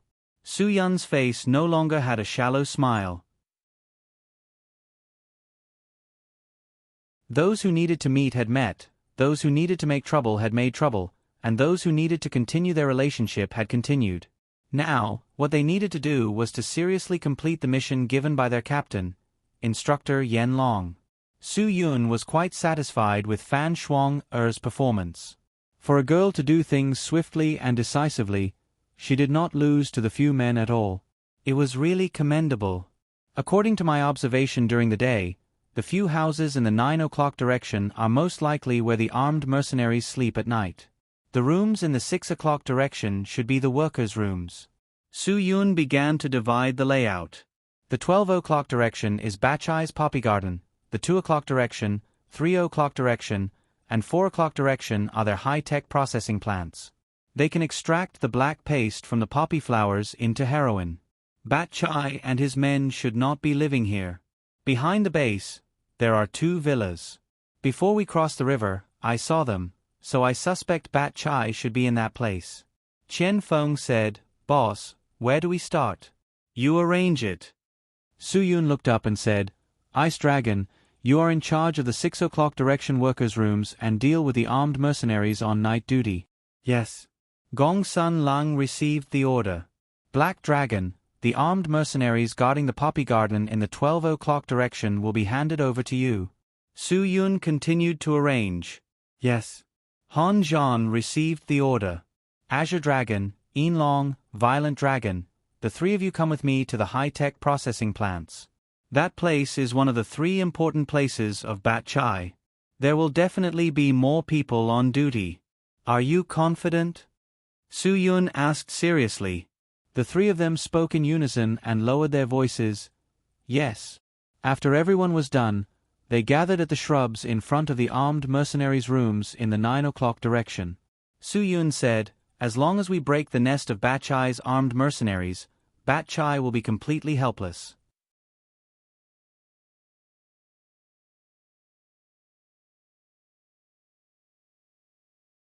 Chapter 445. Han Zhan and Gong Sun Lang's individual combat ability was slightly stronger than the others, which was why Su Yun made such an arrangement to bring Fan Shuang-er and Hua Xiaolu with him. The main reason was that the 2 were younger than them and rarely carried out individual combat missions in the special forces, especially Fan Shuang-er. The reason why Chen Feng was also arranged to be by his side was because Su Yun needed a helper to help him control the situation. If the 2 young guys caused trouble, he wouldn't be helpless alone. Under Su Yun's lead, the others followed closely behind and quickly approached the heroin processing area. Fan Shuang-er took out a pistol from behind her and handed it to Su Yun. Su Yun was slightly startled. He had really left the special forces for too long. He even forgot to disarm when dealing with the enemy. He hadn't played with guns for a long time and was really not used to it. He always felt that he shouldn't touch this thing anymore. Taking the pistol from Fan Shuang-er, Su Yun smiled in the darkness as a way of thanking Fan Shuang-er. As the 4 of them got closer and closer to the processing room, the conversation inside became clearer and clearer. There were still people there at this time. Su Yun made a gesture and everyone stopped.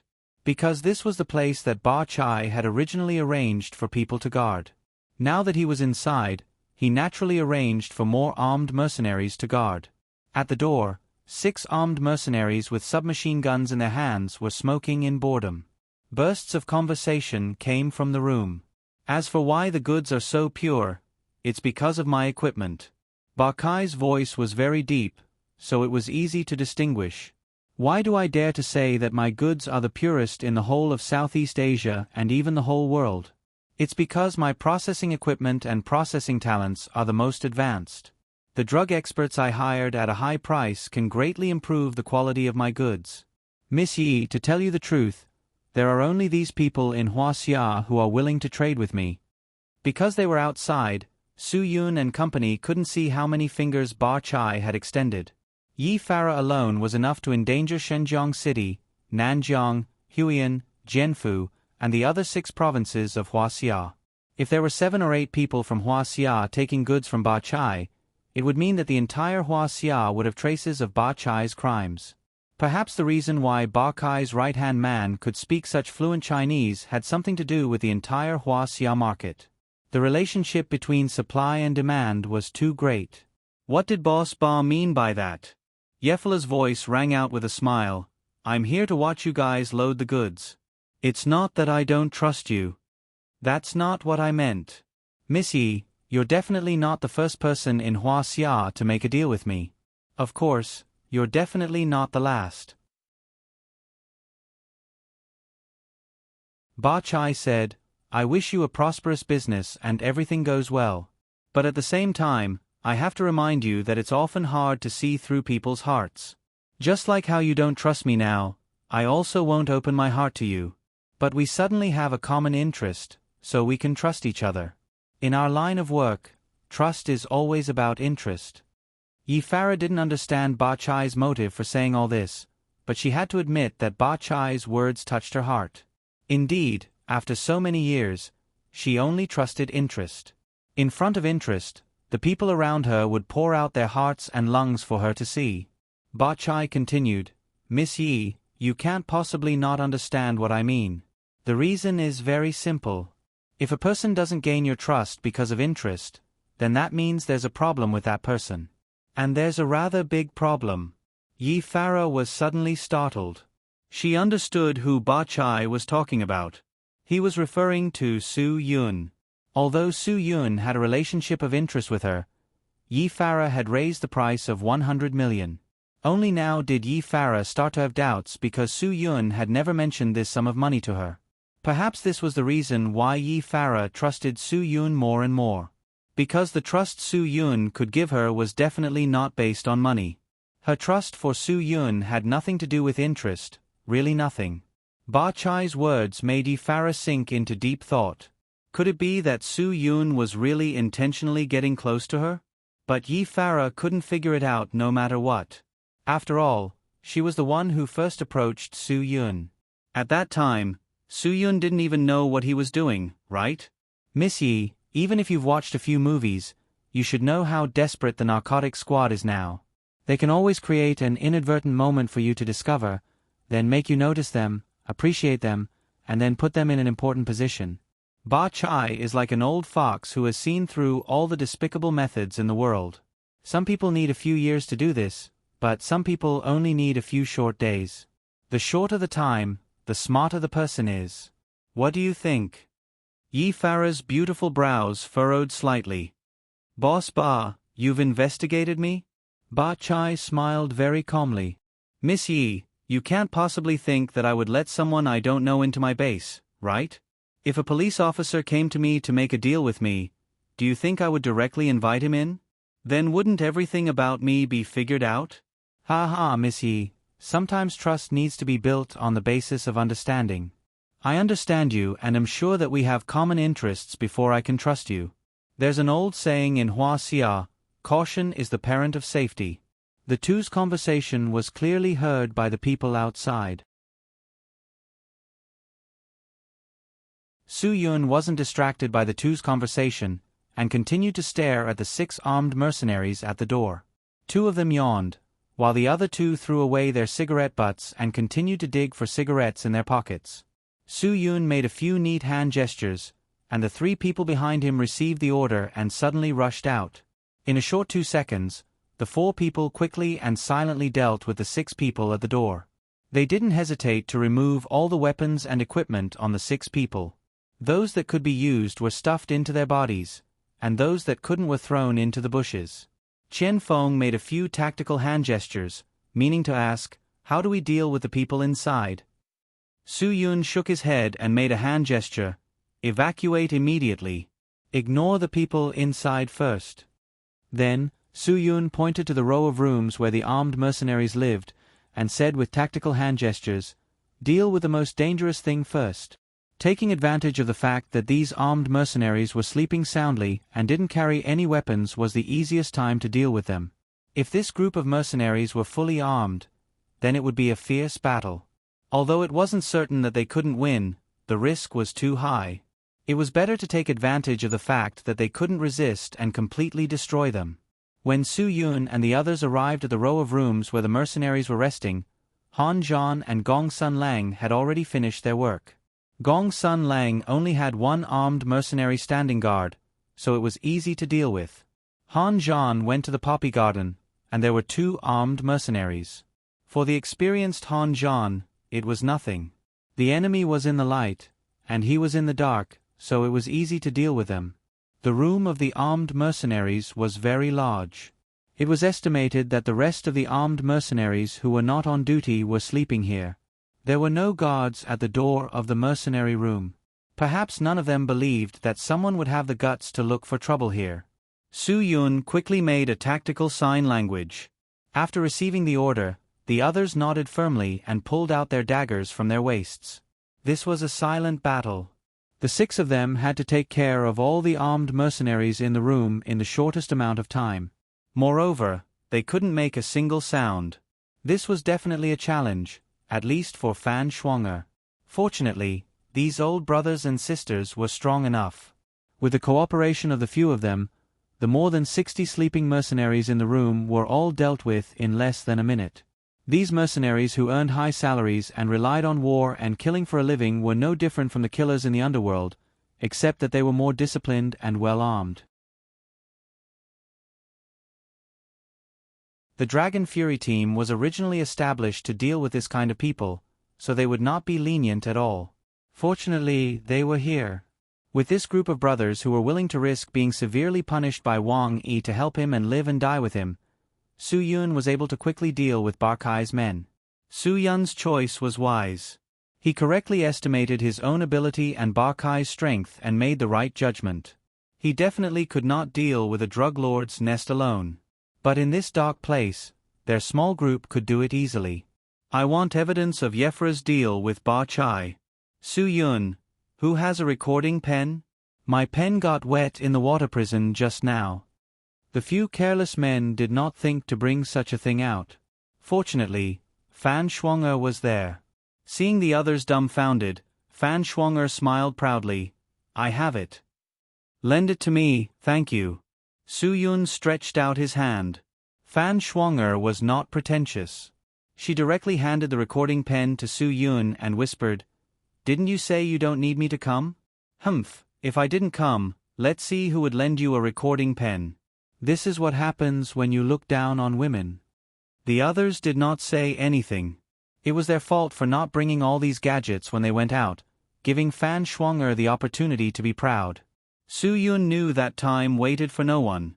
He did not have time to continue to let Fan Shuang'er be proud. He directly ordered to surround the room where Ba Chai and Yefra were. He had to get evidence. The evidence of the transfer of goods was the key to the success of his trip. After getting close to the target again, Su Yun quietly approached the gap of the door and recorded everything that happened in the room with the recording pen. Yefra, Frenzy, and God of Fortune were all there. Behind Bar Chai stood his 3 right-hand men, Tibika, Yadbang, and Piawa. After the 5 workers who worked overtime to package the last package, they finally wiped the sweat off their foreheads. "Miss Yi, all the goods are here. I will accept the money. I hope we can work together happily in the future." Bar Chai said lightly, "I really wanted you to stay here for the night. But since you insist on leaving, I will not force you to stay. But, that Su Yun, do you think you will take him away or leave him for me to deal with?" Yefra was deeply anxious. Frenzy opened his mouth. "Of course I will take him away. Sister Yi, even if we have to deal with him, it should be done by our own people. It will not be their turn, right?" You're tuning in to the Narrate and Escape YouTube channel. Don't forget to subscribe and join us on this journey to catch the most captivating stories.